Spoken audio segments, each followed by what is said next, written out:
Rock Jesus royal family search.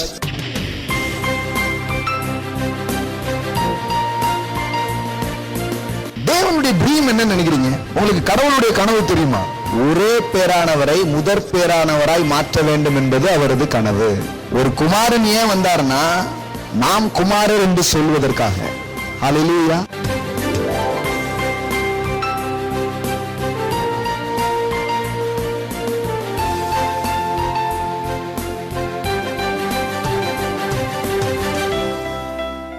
சகல பரிசுத்தவான்களாக நீங்கள் கூடி வரும் பொழுது அவருடைய அன்பின் ஆழம், அகலம், நீளம், உயரம் இது எல்லாத்தையுமே நம்ம தெரிஞ்சுக்கிறோம்னு வேதவசனம் சொல்லுது.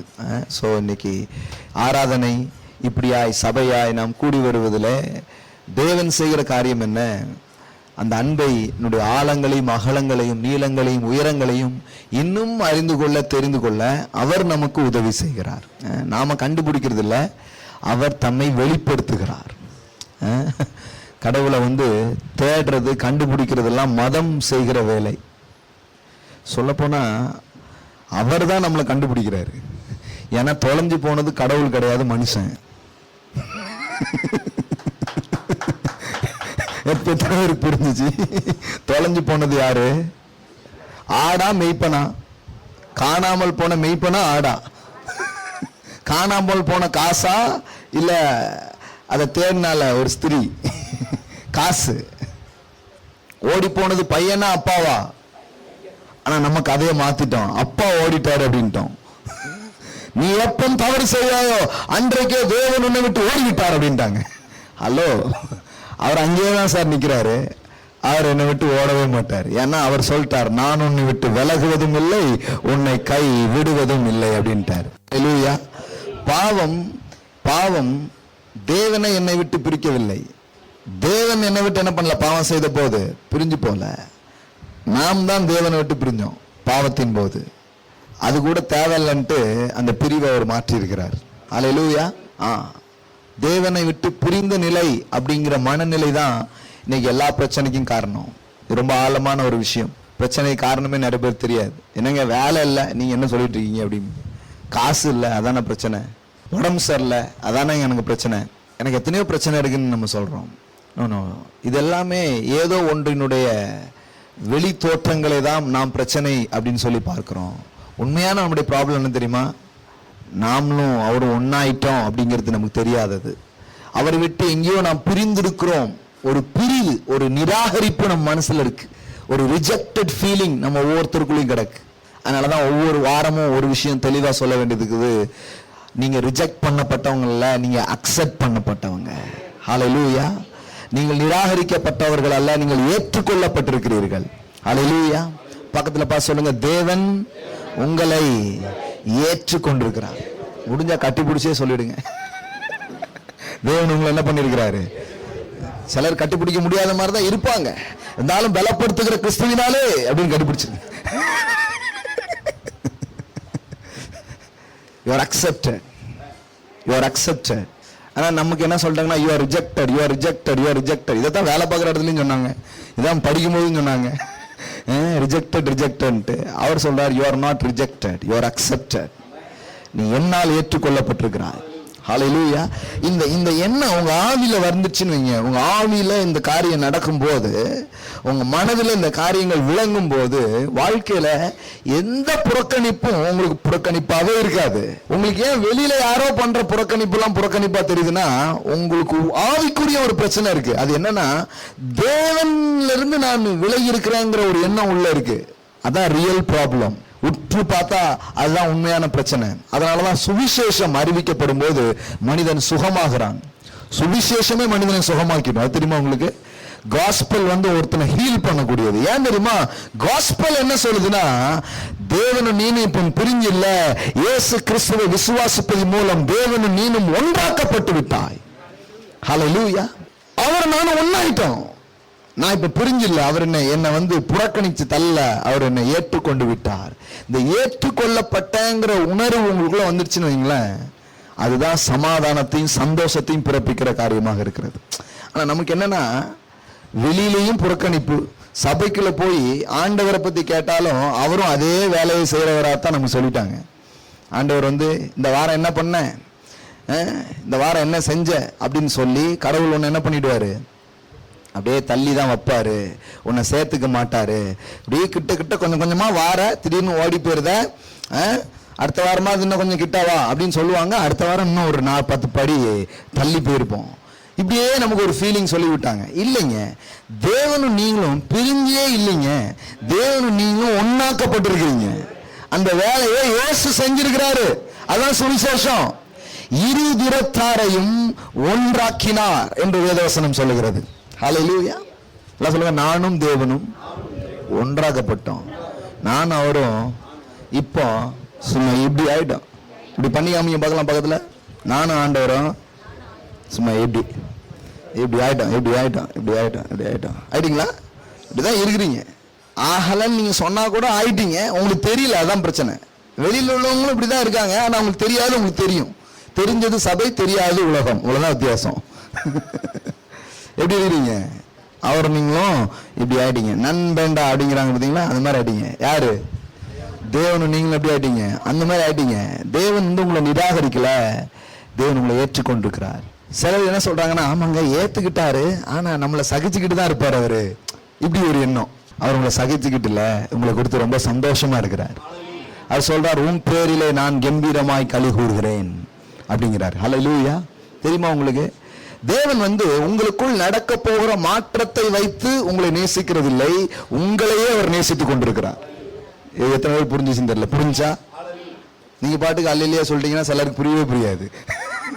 சில பக்கம் அல்லேலூயா, ஸ்கூல்லையும் இந்த பசங்க தான் என்ன எப்படி தெரியும் மிஸ் அப்படின்றாங்க, எனக்கு தெரியாது. நாம என்ன நினைச்சிட்டோம்னா, நம்முடைய மாற்றங்களையும் நம்மையும் சேர்த்தே பார்க்கிறோம்.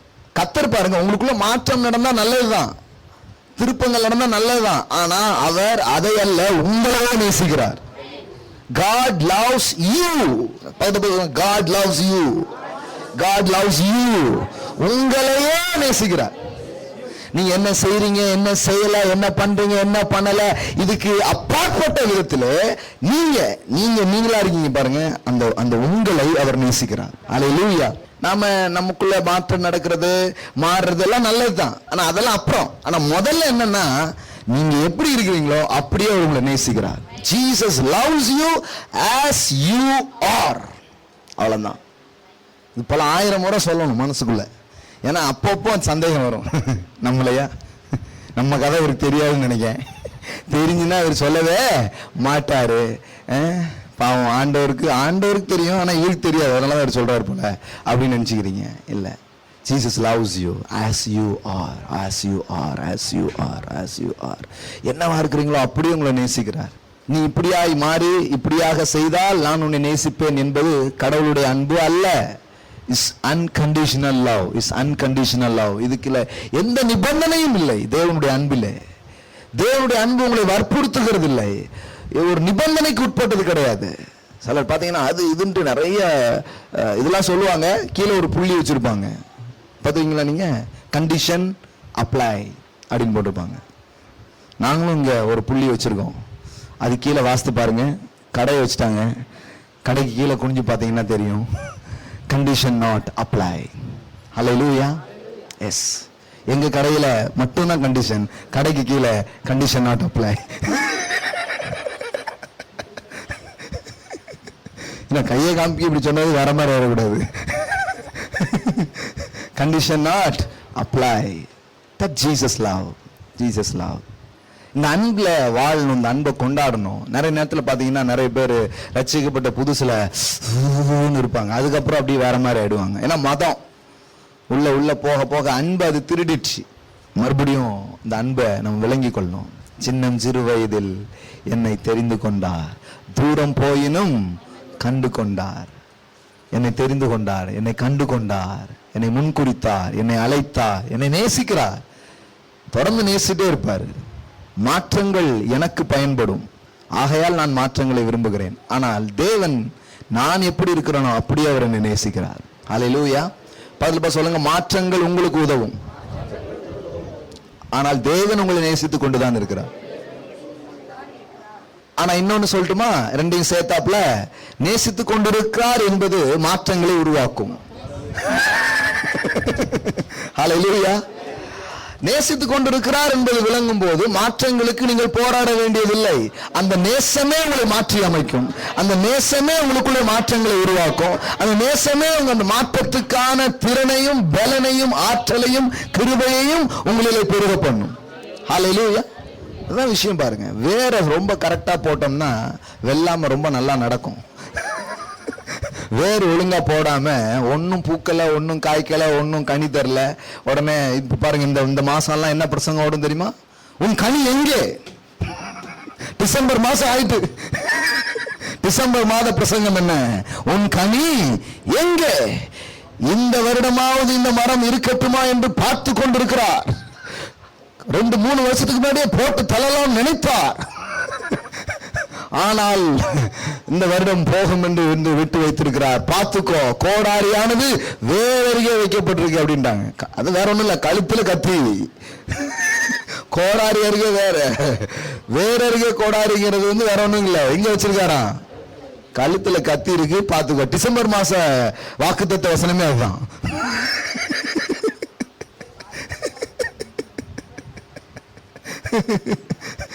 கோடாரி வேறருகே வைக்கப்பட்டிருக்கிறது. இது நடக்கும் பாருங்க. ஏன்னா உன் பத்தாது, உன் கனி பத்தாது, உன்னோட இது பத்தாது அப்படின்ட்டு எனக்கு விளங்குது.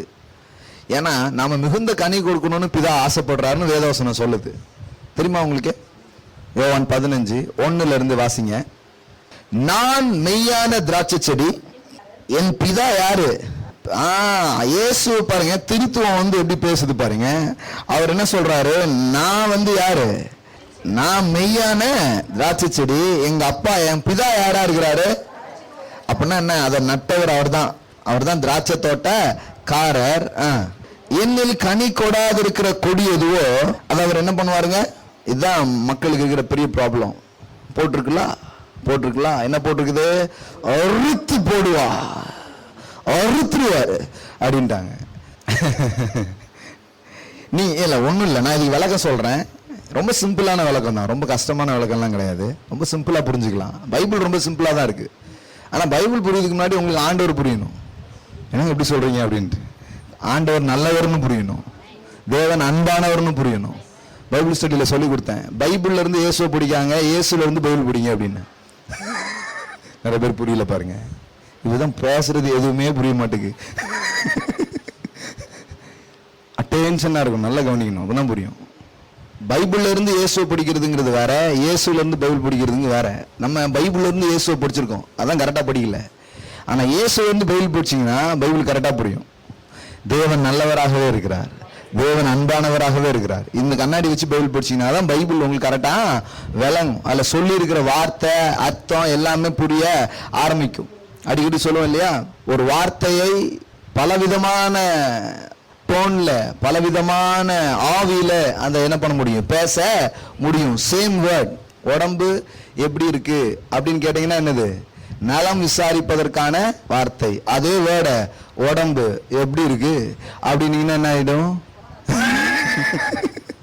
அது அக்கறையான வார்த்தை, இது வேற மாதிரியான வார்த்தை. ரெண்டுமே பாருங்க ரொம்ப வித்தியாசமா இருக்கு.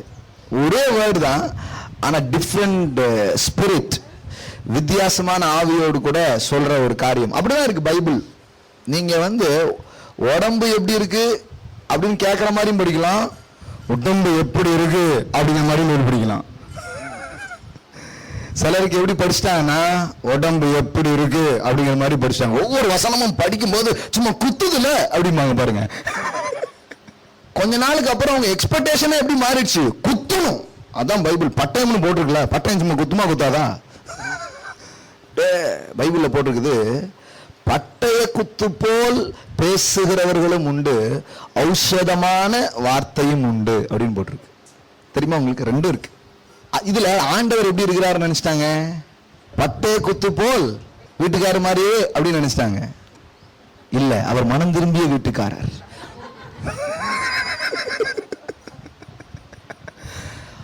ஔஷதமாய் பேசக்கூடியவராக அவர் இருக்கிறார். அவர் வாயிலிருந்து புறப்படுகிற கிருபையுள்ள வார்த்தைகளை கேட்க ஜனங்கள் திரளாக வந்து கூடியிருந்தார்கள். ஹல்லேலூயா. அவருடைய வேர்ட்ஸே ஜனங்களை ஹீல் பண்ணுச்சு. அவருடைய வசனமே ஜனங்களை குணமாக்கி. அதனாலதான் போட்டிருக்குது, அவர் தம் வசனத்தை அனுப்பி அவர்களை குணமாக்கி. அப்ப ஆண்டவருடைய வார்த்தை எப்படி இருக்குது? குணமாக்கும் விதங்களில் வருகிறதுதான் தேவனுடைய வார்த்தையை தவிர, உங்களை குறை சொல்லும் விதத்தில் வருவதோ, உங்களை குற்றம் சொல்லும் விதத்தில் வருவதோ தேவனுடைய வார்த்தை அல்ல.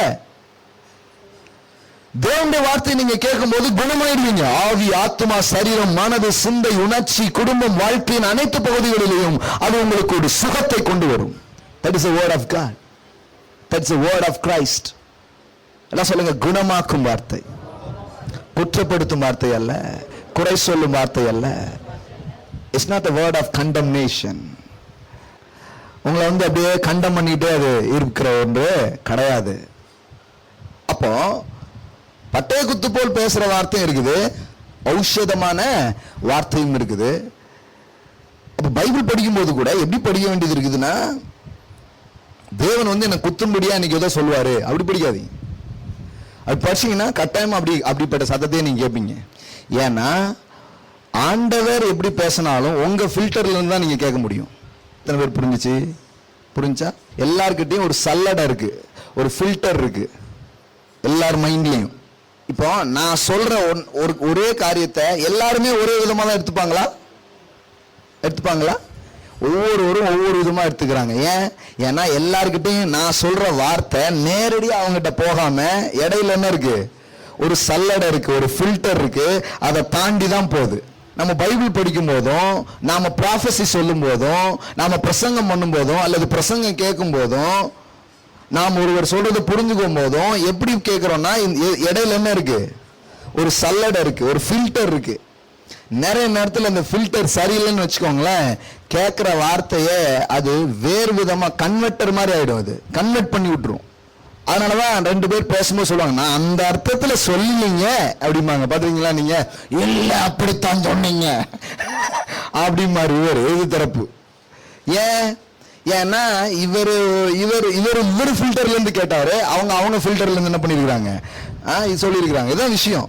பைபிளும் அதே மாதிரி தான் இருக்குது. பைபிள் படிக்கும் போதும் அப்படிதான் இருக்கு, தீர்க்கதரிசனம் சொல்லும் போதும் அப்படிதான் இருக்குது. நமக்கு தேவன் ஒரு கோபக்காரர் போலவும், ஒரு குற்றம் கண்டுபிடிக்கும் நியாயாதிபதி போலவும், நியாயாதிபதிங்கிறது கூட கரெக்டான வார்த்தை தான், ஏன்னா ஜட்ஜுங்கிறது தப்பான வார்த்தை கிடையாது.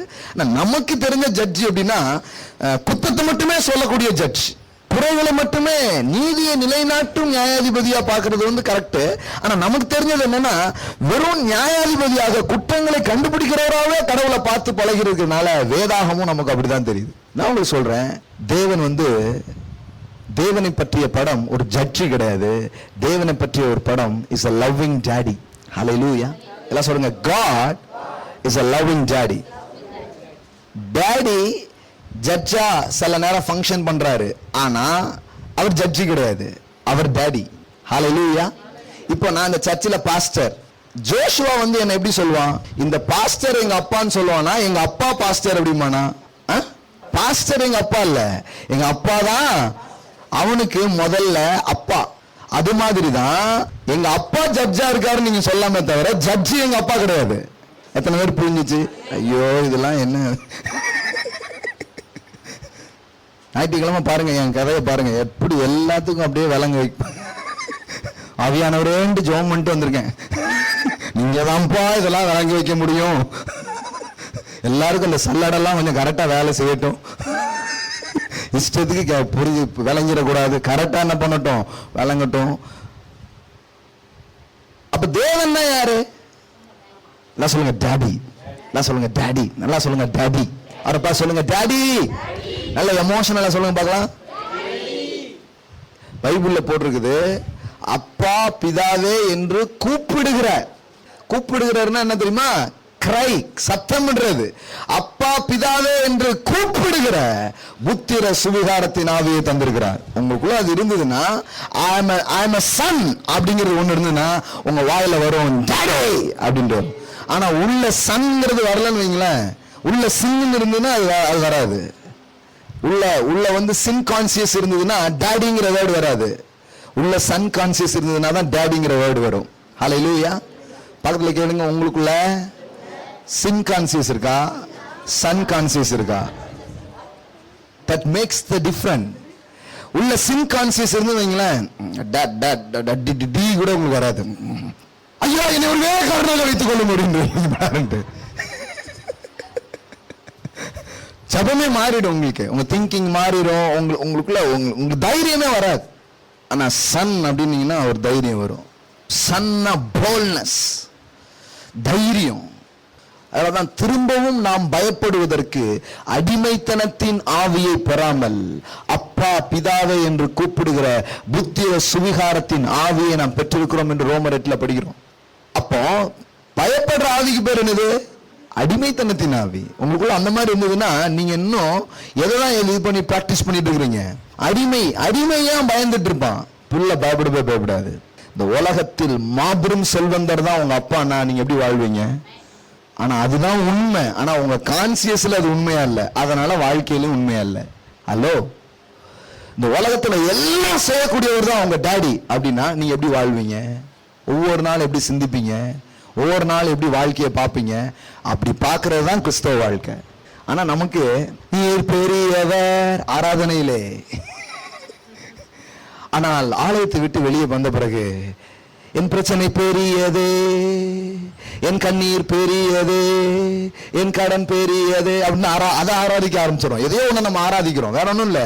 நீங்க எதெல்லாம் நினைக்கிறீங்களோ, எதெல்லாம் பெருசா நினைக்கிறீங்களோ அதெல்லாம் ஆராதனை. நிறைய பேர் தெரியல ஆராதனைனா கைத்தட்டி நான் பாட்டு படிக்கலையே.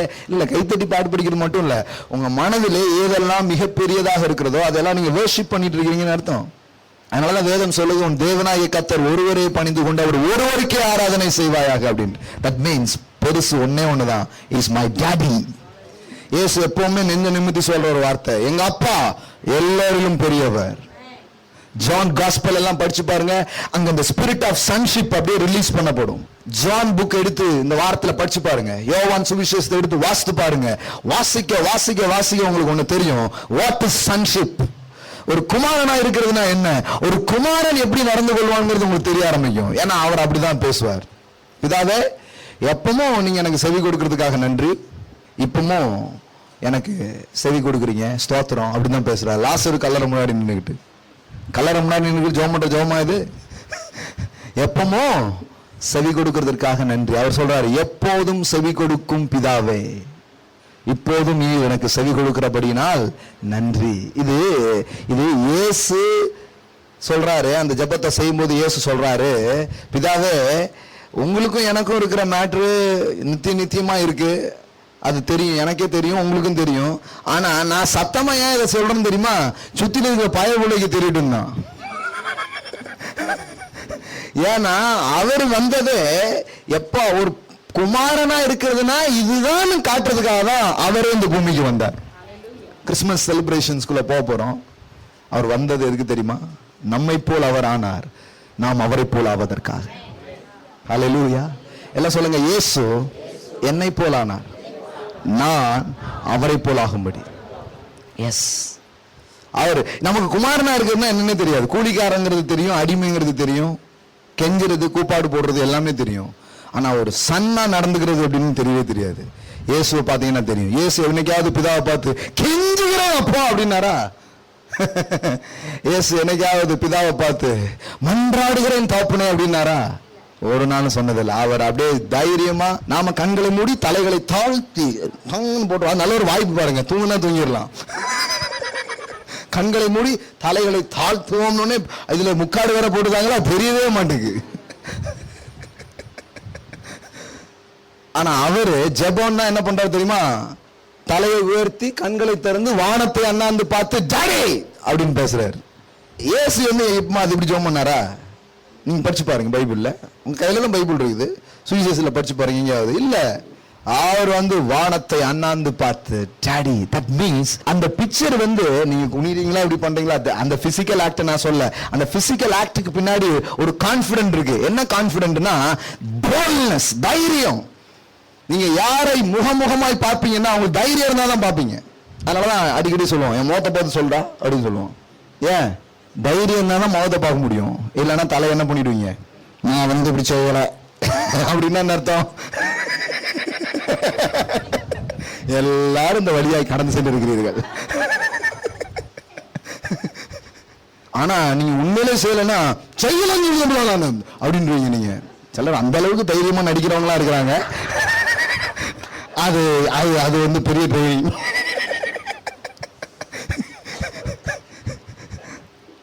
கண்ணை பார்க்கிறது இதெல்லாமே போல்னஸ். யோவான் 1 இன்னைக்கு காலைல ஏன் பாருங்க, நான் இது வரேன் திருப்பி. யோவான் 1 எடுத்துக்கோங்க. யோவான் 15 ஆரம்பிச்சு எங்கேயோ போயிட்டு இருக்கிறோம், கரெக்டா போவோம் என்று விசுவாசிக்கிறேன். யோவான் 1:1 ஆதியிலே வார்த்தை இருந்தது, அந்த வார்த்தை தேவனிடத்தில் இருந்தது, அந்த வார்த்தை தேவனாய் இருந்தது. இத ஒரிஜினல் டிரான்ஸ்லேஷன்ஸ்ல இருந்து நான் படிக்கணும்னு விரும்புறேன்.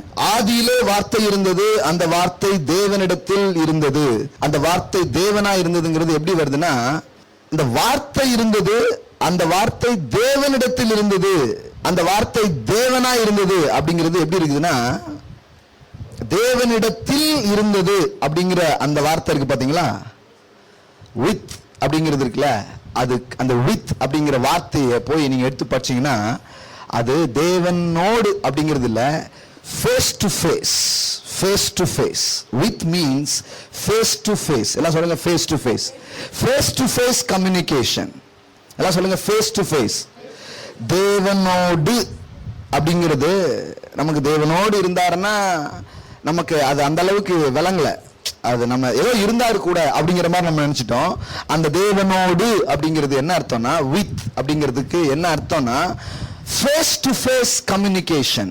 அவர் எப்படி இருந்தாருன்னா, டேடியுடைய ஃபேஸ் அப்படி பார்த்துட்டே இருந்தார். முகம் பார்க்கக்கூடியவராய் இருப்பவர் தான் குமாரன். அதாவது ஒரு குமாரன் ஏன் வந்தாருன்னா, நாம் குமாரர் என்று சொல்வதற்காக. ஹல்லேலூயா. குமாரனே வந்து பிறந்தாருன்னா நீங்க எப்படி ஒரு குமாரனா இருக்கிறதுங்கிறது உங்களுக்கு சொல்றதுக்காக, நீங்க எப்படி ஒரு குமாரனா நடந்துக்க முடியுங்கிறது உங்களுக்கு காட்டுறதுக்காக. அதே ஆவியை தான் நீங்க உங்களுக்குள்ள தந்துக்கிறாரா. The same spirit, you have a same spirit, you have a same authority, we have a same father. அதே அப்பா. அந்த அப்பாவுக்கு முன்னாடி இந்த குமாரன் எப்படி நின்னாரோ, எப்படி முகம் பார்க்கக்கூடியவரா இருந்தாரோ, அப்படி முகம் பார்க்கக்கூடியவர்களா இருப்பதற்காக தான் அவர் உங்களை அழைத்திருக்கிறார். நல்லா சொல்லுங்க ஃபேஸ் டு ஃபேஸ் கம்யூனிகேஷன். நல்லா சொல்லுங்க ஃபேஸ் டு ஃபேஸ் கம்யூனிகேஷன். முகத்தை நேருக்கு நேரம் என்ன பண்ண முடியும், பார்க்க முடியும். That is boldness. போல்ட்னஸ்னா வேற ஒன்றும் கிடையாது. இப்போ நான் உங்களுக்கு புரியுற மாதிரி சொல்றேன் பாருங்க. பைபிள்ல போட்டிருக்குது, நீங்க வந்து தைரியமாய் கிருபாசன தண்டைக்கு என்ன பண்ணுங்க, வாருங்கள் அப்படின்னு போட்டிருக்குது.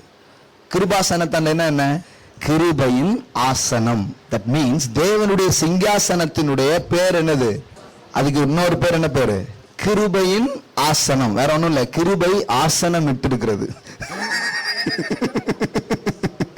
என்ன தமிழ் கரெக்டா சொல்லணும்னா, கிருபை வந்து என்ன பண்ணிருக்குது, அப்படியே உட்கார்ந்து இருக்குது. He is a grace. Grace is not a subject. Grace is not a doctrine. Grace is a person. Hallelujah. கிருபை என்பது ஒரு கொள்கையோ கோட்பாடோ அல்ல. சில சொல்லுவாங்க கிருபையின் உபதேசம். கிருபை உபதேசம் கிடையாதுங்க. கிருபை என்பது தேவன். He is a grace. அவர்தான் கிருபை. அவர் என்ன பண்ணுகிறார்னா உட்கார்ந்து இருக்கிறாரு, ஆசனத்தில் உட்கார்ந்து இருக்கிறார். ஏன்னா ராஜா எப்பவுமே அப்படிதான் இருப்பாரு. ஹல்லேலூயா. நிறைய நேரத்துல நம்ம ஒரு ராஜ குடும்பத்திலிருந்து வந்திருக்கோங்கிறத ஞாபகப்படுத்திட்டே இருக்க வேண்டியது இருக்குது. ஹல்லேலூயா. ஆசனத்திலே அவர் உட்கார்ந்து இருக்கிறாரு. கிருபையின் ஆசனம். இப்போ இதுக்கு முன்னாடி இப்ப நீங்க வரீங்க, வர்ற நீங்க யாரு, அதுதாங்க தெரியல. பைபிள்ல நீங்க இதெல்லாம் புரிஞ்சுக்கிறதுக்காக தான் பைபிள்ல நிறைய ராஜாக்கள்லாம் இருப்பாங்க. அவங்க சிங்காசனத்தில் உட்கார்ந்து இருக்கும் போது அவங்க முன்னாடி ஒவ்வொருத்தரும் எப்படி வந்தாங்கன்னு படிச்சு பாருங்க. ஈவன் மனைவி கூட, தாவீது சாலமோனை ராஜாவாக்குறதுக்கு பதிலா இன்னொருத்தனை ராஜாவாக்கிடுவாங்கிற செய்தி வந்து பச்சைப்பாலுக்கு சொல்லப்பட்ட போது அவ எப்படி வரா, தயங்கியே வரா. யாரு, தாவீதினுடைய சிங்காசனத்துக்கு முன்னாடி. ஈவன் ப்ராஃபட் நாத்தான்வேல் இருக்கிறான் பாத்தீங்களா, அவனும் ராஜாவுக்கு முன்னாடி வரும்போது எப்படிதான் வரான், தயங்கி தான் வரான். எல்லாருமே அப்படிதான். ஒரு சிங்காசனத்துக்கு முன்னாடி ஒருத்தன் வரும்போது அவன் யாருங்கிறது தெரியும். ஆனா இங்க ஆண்டவர் சொல்றாரு, அந்த கிருபாசன தண்டைக்கு நீ எப்படி வா, because you are a son. ஹல்லேலூயா. நீ வந்து இப்படி இப்படி வர வேண்டியது இல்லை. இந்த பிலிம்லாம் நீங்க பார்க்கலாம், ராஜாவுக்கு முன்னாடி யாருமே வந்து அப்படி நிக்க மாட்டாங்க, ஒரு மாதிரி தான் நிற்பாங்க. ஆனா அந்த ராஜாவுக்கு முன்னாடி அப்படி தைரியமா ஒருத்தர் நிக்கும்னா அது இளவரசன் மட்டும்தான் அப்படி நிக்க முடியும். நீங்க தான் அந்த இளவரசன், நீங்க தான் அந்த இளவரசி. நமக்கு என்னன்னா நம்ம உண்மை கதையே நமக்கு தெரிய மாட்டேங்குது, அதான் பிரச்சனை. வாரம் வாரம் அதை நான் சொல்ல விரும்புறேன். நீங்கள் இளவரசர்கள், நீங்கள் இளவரசிகள். ஹல்லேலூயா, யூ ஆர் பிரின்சஸ். ஏன்னா அவங்க தான் நிக்க முடியும், போல் தான் நிக்க முடியும், தைரியமா நிக்க முடியும். பைபிள் எங்கேயுமே நீ கூலி நில்லு, குறுகி நில்லு அப்படின்னு சொல்லவே இல்லை. அது மதம் சொல்லுது. மதம் சொல்லுது ஒரு பயபக்தி உனக்கு வேண்டாமா, இடுப்புல துண்டை கெட்டு, ஒருவன் முதலாளி, உலகில் மற்றவன் தொழிலாளி. Hello, no no no no, I am not a servant, I am a son. எல்லாம் சொல்லுங்க, I am not a servant, I am a son. Yes, son வந்து வேலை செய்வான், சன் வந்து சும்மா இருப்பான்னு சொல்ல. நான் சன் வந்து சும்மா இருப்பானா, அது ஊதாரி மைந்தன். மைந்தன் ஆள் யார் ஆயிட்டான், ஊதாரி ஆயிட்டான். அப்பம் கூட மைந்தன் மைந்தன் தான், அடையாளம் மாறவே இல்லை. உங்களுக்கு புரியுதா புரியலையான்னு தெரியலீங்களா? உங்களுடைய செயல் உங்கள் அடையாளங்களை மாற்றுவதே இல்லை. நம்ம என்ன நினைக்கிறோம், நம்முடைய செயல் நம்ம அடையாளங்களை மாற்றி விடும் நினைக்கிறோம். கிடையவே கிடையாது. நீங்க பிறந்தீங்கன்னா பிள்ளைதான் நித்தியமாய், அதை யாரும் எதுவும் மாற்றவே முடியாது. நம்ம என்ன நினைக்கிறோம்னா, நேற்றுக்கு நான் தேவ பிள்ளை, இன்றைக்கு பிசாசின் பிள்ளையாய் மாறிவிட்டேன், சாசின் பிள்ளை அப்படின்ட்டாங்க. இல்லைங்க, அப்படிலாம் ஒவ்வொரு நாளும் அப்படி ஆக முடியாதுங்க. நீங்க என்னைக்கு தேவனை விசுவாசித்து அவரை ஏற்றுக்கொண்டீங்களோ அன்னைக்கு நீங்க பிள்ளையா பிறந்தீங்க, பிள்ளையா தான் என்னைக்கு இருப்பீங்க. அல்லேலூயா. ஆனா எப்படிப்பட்ட பிள்ளையா இருக்குங்கிறது சப்ஜெக்ட் வேற. முதல்ல பிள்ளைங்கிறதே தெரியணுமே. தொல்லைங்கிற மாதிரி நினைக்க கூடாது. நான் தேவனுக்கு தொல்லை அல்ல, நான் தேவனுக்கு பிள்ளை. இப்போ நினைக்க சொல்றேன்னா, பிள்ளை வந்து ஒண்ணுமே செய்யறது இல்லைன்னு சொல்ல, பிள்ளை என்ன பண்றான், செய்யறான். ஆனா அவன் எந்த ஆட்டிடியூட்ல வேலை செய்வான் தெரியுமா? இதெல்லாம் என் சொத்து, எங்க அப்பா எனக்கு கொடுத்துருக்காரு, நான் அதை பெருக்க போறேங்கிற மனநிலையில வேலை செய்வான். ஆனா வேலைக்காரன் அப்படியே வேலை செய்வான், இவர் கொடுக்குற சம்பளத்துக்கு இதெல்லாம் ஒரு வேலை அப்படின்ட்டு அதையே கொஞ்சம் நொந்துக்கிட்டு தான் என்ன பண்ணிட்டு இருப்பான், செஞ்சுட்டு இருப்பான். யதார்த்தமா ஒரு வேலைக்காரன் அப்படிதான் செஞ்சுட்டு இருப்பான் இல்லையா? நல்ல வேலைக்காரங்கெல்லாம் இருப்பாங்க, அது வேற, பொதுவா சொல்றேன் நானு.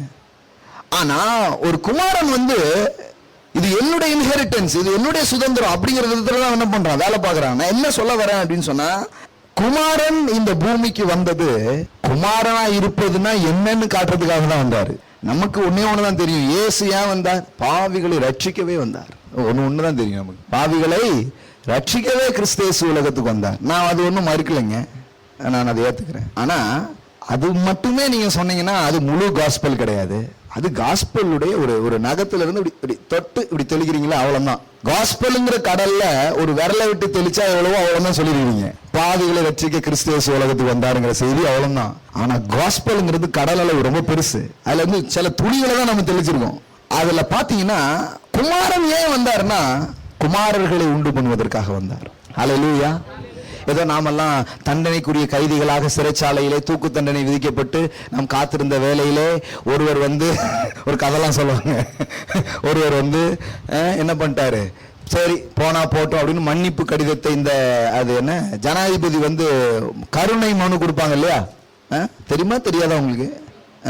கருணை மனு கொடுத்து இந்த தூக்குக்கு போறவங்க என்ன பண்ணுவாங்க, காப்பாற்றப்படுவாங்க. ஜனாதிபதி மனசு வச்சா என்ன பண்ணுவாரு, காப்பாத்தி விட்டுருவாரு. அந்த மாதிரி ஏதோ இறக்கம் கிடைச்சி அப்படியே நெருக்கிடுவாங்க பாருங்க. அது சொல்லும் போது அவ்வளவு அழகா சொல்லுவாங்க, இறக்கம் தேவை, இறக்கம் நம்மள என்ன பண்ணிட்டு காப்பாத்தி விட்டுட்டு அப்படிங்கிற மாதிரி அதை வந்து அப்படிதான் டெலிவர் பண்ணுவாங்க. நம்ம வந்து ஏதோ அப்படி இருந்து இப்ப நம்ம வந்துட்டோம், இப்ப நம்ம வாழ்ந்துட்டு இருக்கோம் அப்படின்ட்டு. இப்போ உங்களுக்கு எப்பமாவது பிள்ளைங்கிற உணர்வு வருமா? இதுதான் ரட்சிப்புன்னு உங்களுக்கு சொன்னா உங்களுக்கு எப்பமாவது பிள்ளைங்கிற உணர்வு வருமா? உங்களுக்கு பரவல்ல வெளியே வந்த கைதி மாதிரி தான் இருக்கும். நீங்க என்ன ஃபீல் பண்ணிட்டு இருப்பீங்க, தலைக்கு வந்தது தலப்பாவோட போச்சு அப்படின்ட்டு இருப்பீங்க. உங்களுக்கு நீங்க போய் ஒரு பிள்ளையாக்கும் அந்த மாதிரி ஒரு சிந்தனை உங்களுக்கு வரவே வராது பாருங்க. அதனாலதான் காஸ்பல்ல நிறைய நேரத்துல இந்த மாதிரி ஒரு உணர்வு தான் வந்திருக்கு. நிறைய பேருக்கு எந்த உணர்வு வரல அப்படின்னு சொன்னா, நான் வேற யாரும் இல்லைங்க, அவருடைய பிள்ளை. காணாம போயிட்டேன் ஒரு நாள். இப்போ என்னை அவர் வந்து கண்டுபிடித்தார், மறுபடியும் நான் பிள்ளை என்பதை எனக்கு அறிவித்து சென்றிருக்கிறார். ஹல்லேலூயா. எல்லாம் சொல்லுங்க, ஐ அம் a son. எல்லாம் சொல்லுங்க, ஐ அம் a son. ஒரு சன் ஏன் இந்த பூமிக்கு வந்தாருன்னா, சன்னை உருவாக்குறதுக்காக தான் வந்தாரு, சன்னை ப்ரொடியூஸ் பண்றதுக்காக தான் வந்தாரு. வேதாகமத்துல நாம் படிக்கிறோம், ஆதியாகமத்துல ஒரு பிரமாணம் இப்படி சொல்லுகிறது. ஆதியாகமம் 1ஆம் அதிகாரம் 11-12 பாருங்க.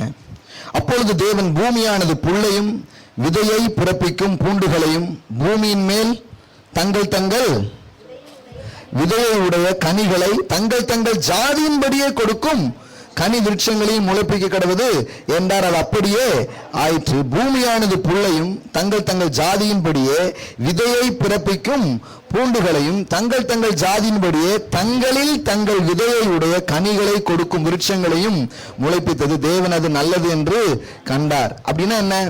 வெங்காயம் வேணும்னா வெங்காயத்தை போட்டாலே நிறைய வெங்காயம் வந்துடும். அதாவது விதை என்கிற ஒன்று என்ன செய்கிறது? அதற்கு ஒத்ததை அது என்ன பண்ண ஆரம்பிக்கும்? பிறப்பிக்கும். அதுதான் விதையின் தன்மை. விதையின் தன்மை என்ன? அந்த விதை என்னவாக இருக்கிறதோ அதற்கு ஒத்ததை அதால் என்ன பண்ண முடியும்? பிறப்பிக்க முடியும். அப்போ இயேசு இந்த பூமிக்கு வராரு, அவர் சொல்றாரு ஐ அம் a seed அப்படிங்கிறார். ஐ அம் a seed அப்படிங்கிறார். உங்களுக்கு தெரியுமா, ஜீசஸ் இஸ் a seed. என்ன சொல்லுங்க, Jesus is a seed. Jesus is a saviorங்கிறது உங்களுக்கு தெரியும். ஆனா இது கரெக்டா தெரிஞ்சுக்கோங்க, இயேசு ஒரு விதை. அது எப்படிங்க சொல்றீங்க? நீங்களா சொல்லிடுறதா? ஆதியாகமம், அதே ஆதியாகமத்துல தான் இருக்குது. இயேசு வந்து ஒரு சீட் அப்படிங்கிறது வேதம் சொல்லுகிறது. ஆதியாகமம் 3ஆம் அதிகாரம் 15வது வசனம் பாருங்க. உனக்கும் ஸ்திரீக்கும் உன் வித்துக்கும் அவள் வித்துக்கும் பகை உண்டாக்குவேன். அங்க என்ன வார்த்தை வருதுங்க? வித்து. வித்துனா என்ன? விதை. கரெக்டா தெரியும் தானே தமிழ்? வித்து. பகை உண்டாக்குவேன். அவர் உன் தலையை நசுக்குவார், நீ அவர் குதிங்காலை நசுக்குவார் என்றார். அவர் உன் தலையை நசுக்குவார். விதைன்னு சொல்லிட்டு என்னன்னு வருது? அவர்னு வருது. அப்ப அந்த விதை யாரு? அவர். இயேசு ஒரு விதை என்பது ஆதியாகமம் 3ஆம் அதிகாரத்திலே வந்துருது. எப்போ இயேசு வந்து ஒரு விதை என்கிற செய்தி அறிவிக்கப்பட்டது? சொல்ல போனால் மனிதனுக்கு தேவன் செய்த முதல் வாக்குத்தத்தம், the first promise. ப்ராமிஸ்னா என்னன்னு உங்களுக்கு தெரியும் தானே? அதை எக்ஸ்பிளைன் பண்ண வேண்டாம்ல. முதல் வாக்குத்தத்தம் என்ன சொன்னாரு? அவர் உன் தலையை நசுக்குவார். அவர் ஸ்திரீயின் வித்து. ஏன் ஸ்திரீயின் வித்து? ஏன் ஒரு வித்து இந்த பூமிக்கு வரார்? ஏன் வித்து என்று அறிமுகப்படுத்தப்பட்டார்? எந்த டைம்ல இந்த ப்ராமிஸ் சொல்லப்பட்டது தெரியுமா? மனிதன் தேவன் தந்த அழகிய வாழ்வை, சிறப்பான வாழ்வை, மேன்மையான வாழ்வை இழந்து போய் நம்பிக்கையற்றவனாக, குற்ற உணர்வு உள்ளவனாக, நான்லாம் ஒரு மனுஷனா, முதல் மனுஷனே அப்படி யோசிக்க ஆரம்பிச்சிட்டான் பாருங்க. உங்களுக்கு வந்த ஃபீலிங் எல்லாம் ஆதாமுக்கு வந்த ஃபீலிங் தான். அந்த ஃபீலிங்ல இருந்து வந்தவங்க தானே நம்ம எல்லாம். ஆனா இன்னைக்கு காலையில நான் ஜீசஸ்குள்ள ஃபீலிங்கை உங்களுக்குள்ள இம்பார்ட் பண்ண விரும்புறேன். அவன் என்ன ஃபீல் பண்ணானா, ரொம்ப சேடா ஃபீல் பண்ணான். நம்ம எல்லாம் என்னங்க, கடவுள் நம்ம மேல வச்ச நம்பிக்கையை நம்ம எப்படி சுக்குநூறு ஆக்கிட்டோமே, நம்ம வந்து அதுக்கு பாத்திரமா நடந்துக்கலீங்க, நாம வந்து முதல் ஆளே நம்ம தான், முதல் கோலம் முட்டும் கோணல் ஆகிவிட்டதே அப்படின்ட்டு. இதுதான் ஆதாமுடைய மனநிலை. இப்போ அந்த மாதிரி கண்டிஷன்ல இருந்த மனுஷங்கிட்ட தேவன் பேசினாரு. என்ன சொன்னார் தெரியுமா? தோட்டத்தை விட்டு அவனை வெளியில போக சொல்றாரு. அப்ப சொன்னாரு, நீ போ, ஆனா நான் உன் பின்னாடியே வருவேன் அப்படின்னு சொன்னார். அல்லேலூயா. ஆதாமே, இப்போ நீ வெளியில போ, ஆனா நான் உன் பின்னாடியே வந்து உன்னை தூக்குவேன். அப்போ ஆண்டவர் மனுஷனுக்கு சொன்ன வாக்குத்தத்தம் தான் இது. சில நேரத்துல ரொம்ப அருமையான வாக்குத்தத்தங்கள் நாம ரொம்ப ரொம்ப அருமையான சூழ்நிலையில் இருக்கும்போது வருகிறது இல்லை. நாம ஒரு மாதிரி இருக்கும்போது பெரிய பெரிய வாக்குத்தத்தங்கள் வருது. எந்த மாதிரி வாக்குத்தத்தத்தை ஆண்டவர் சொன்னாரு? எந்த மாதிரி டைம்ல சொன்னாரு? எல்லாத்தையும் இழந்து எல்லாத்தையும் திறந்து ஒரு மாதிரி கண்டிஷன் இருக்கும்போது சொன்னாரு. மிகப்பெரிய வாக்குத்தத்தம், ஒரு உன்னை ரட்சிக்கும்படியா ஒருத்தர் வரப்போறார் அப்படிங்கிற வாக்குத்தத்தத்தை அவர் கொடுத்தார். நல்லா கவனிங்க, இதெல்லாம் அதோட பின்னணி. ஆனா ஏன் அவரை விதைன்னு சொன்னார்னா, ஆதியாகமம் 1ல அந்த பிரமாணம் இருக்குது. என்ன பிரமாணம்? ஒரு விதை இந்த பூமிக்கு வரும்போது அந்த விதை எப்படி இருக்கிறதோ அதுக்கு ஒத்ததானதை அது என்ன பண்ண ஆரம்பிக்கும்? உண்டாக முடியும். அப்போ இயேசு யாரு? தேவனுடைய குமாரன். எல்லாம் சொல்லுங்க, இயேசு தேவனுடைய குமாரன். அதுல யாருக்கா சந்தேகம் இருக்கா? யாருக்கா சந்தேகம் இருக்குதா? he is a son of God. அவர் தேவனுடைய குமாரன். இப்போ குமாரன் என்கிற விதை இந்த பூமிக்கு வருகிறது. இப்ப அது இந்த பூமியில வருது. இயேசு சொல்லிட்டாரு, இயேசுவே சொல்லிட்டாரு I am a seed அப்படின்ட்டார். இங்க வேதமும் சொல்லுது, முதல் தீர்க்கதரிசனமே சொல்லுது அவர் யாரு? விதை அப்படின்ட்டு.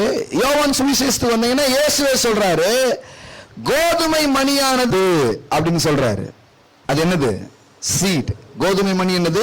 சீட். அது ஒரு விதை. I am a seed அப்படின்னு சொன்னார்.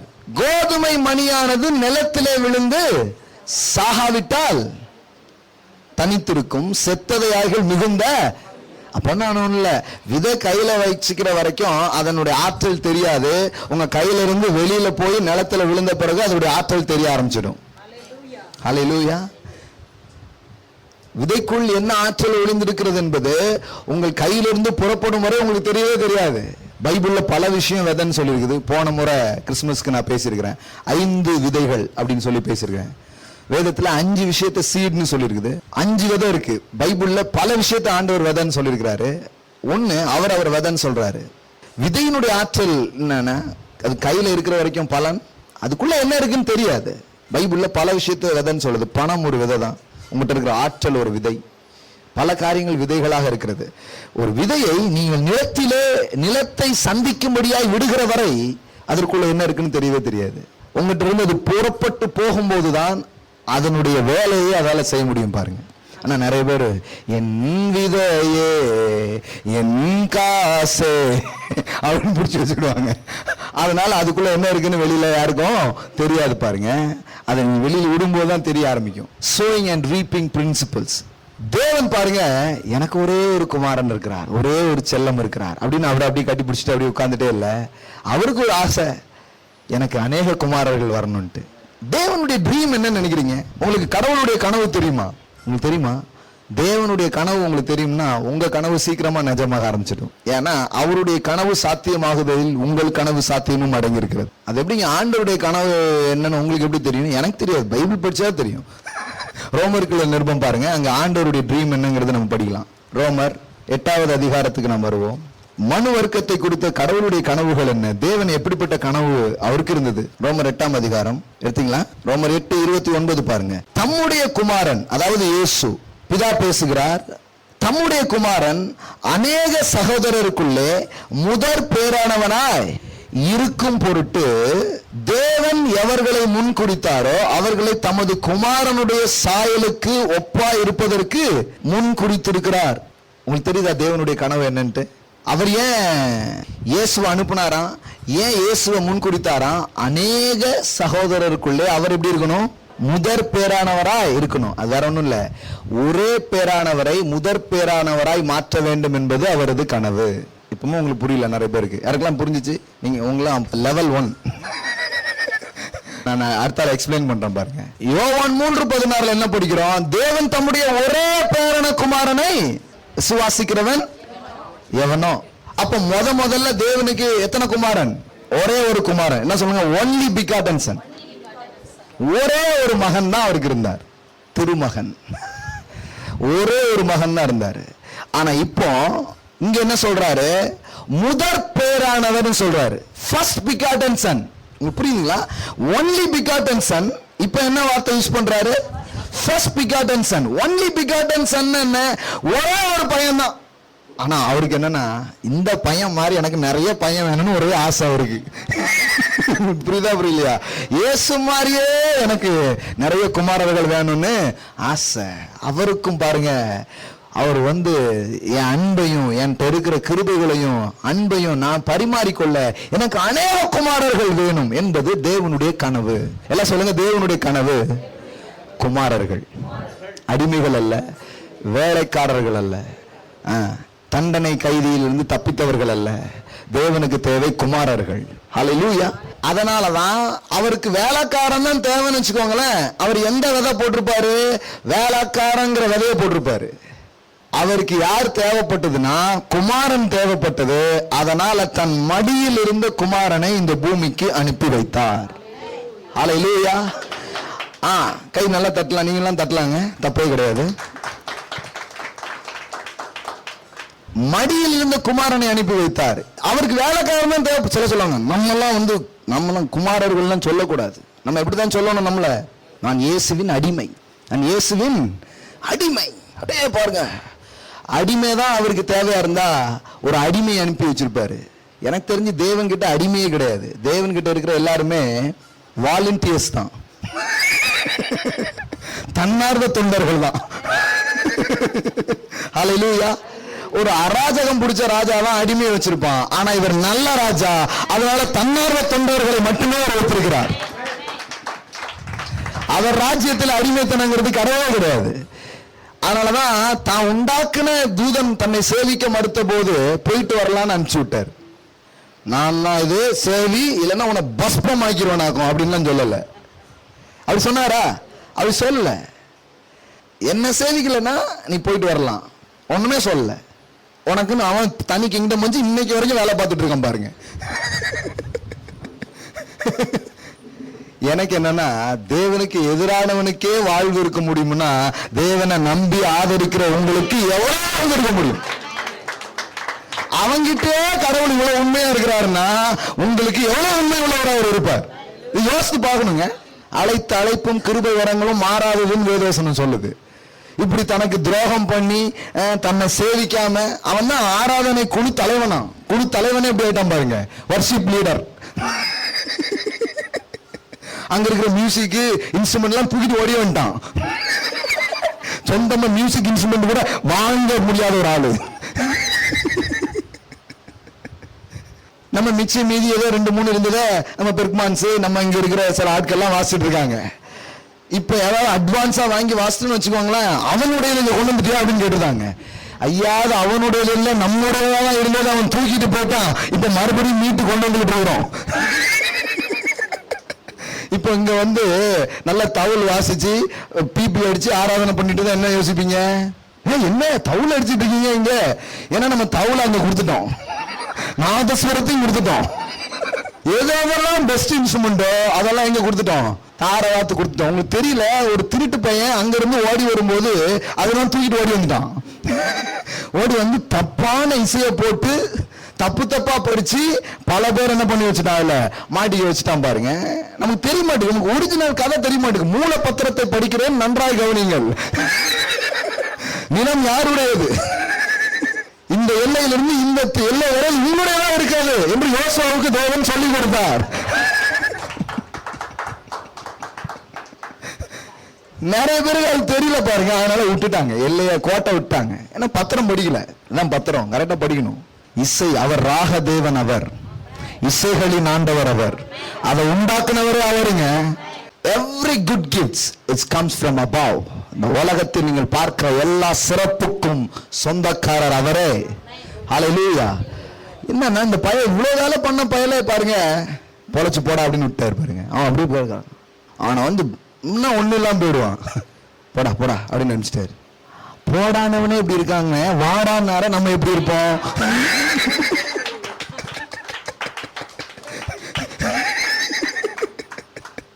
யோசித்து பார்க்கணும். இதெல்லாம் தள்ளப்பட்டவனே இப்படி இருப்பான்னா தூக்கப்பட்ட நீங்க எப்படி வாழ்வீங்க? உயர இருந்து விழுந்தவன் இப்படி இருப்பான்னா விழுந்தவங்கள தூக்கி மேல வச்சிருக்கிறாரோ நீங்க நானும் எப்படி இருக்க முடியும்? இதெல்லாம் நம்ம யோசிக்கணும் பாருங்க, இதெல்லாம் திங்க் பண்ணணும், இதெல்லாம் ரிமெம்பர் பண்ணணும். சிங்காசனத்திலிருந்து விழுந்தவனே இப்படி ஆட்டி படைக்கான் என்ன அப்படிங்காங்க பிசாசு. அவன் சிங்காசனமும் கிடையாது, அவனுக்கு ஒண்ணும் கிடையாது, அவனே ஆட்டி படைக்கானா? ஆனா நம்மால அவர் பிடிச்சி தூக்கி எடுத்து மேல உட்கார வச்சுட்டாரு. எங்க? சிங்காசனத்துல உட்கார வச்சுட்டாரு. அவன் இந்த கதை தெரியாதனால என்ன ஆட்டி படைக்க அப்படிங்க.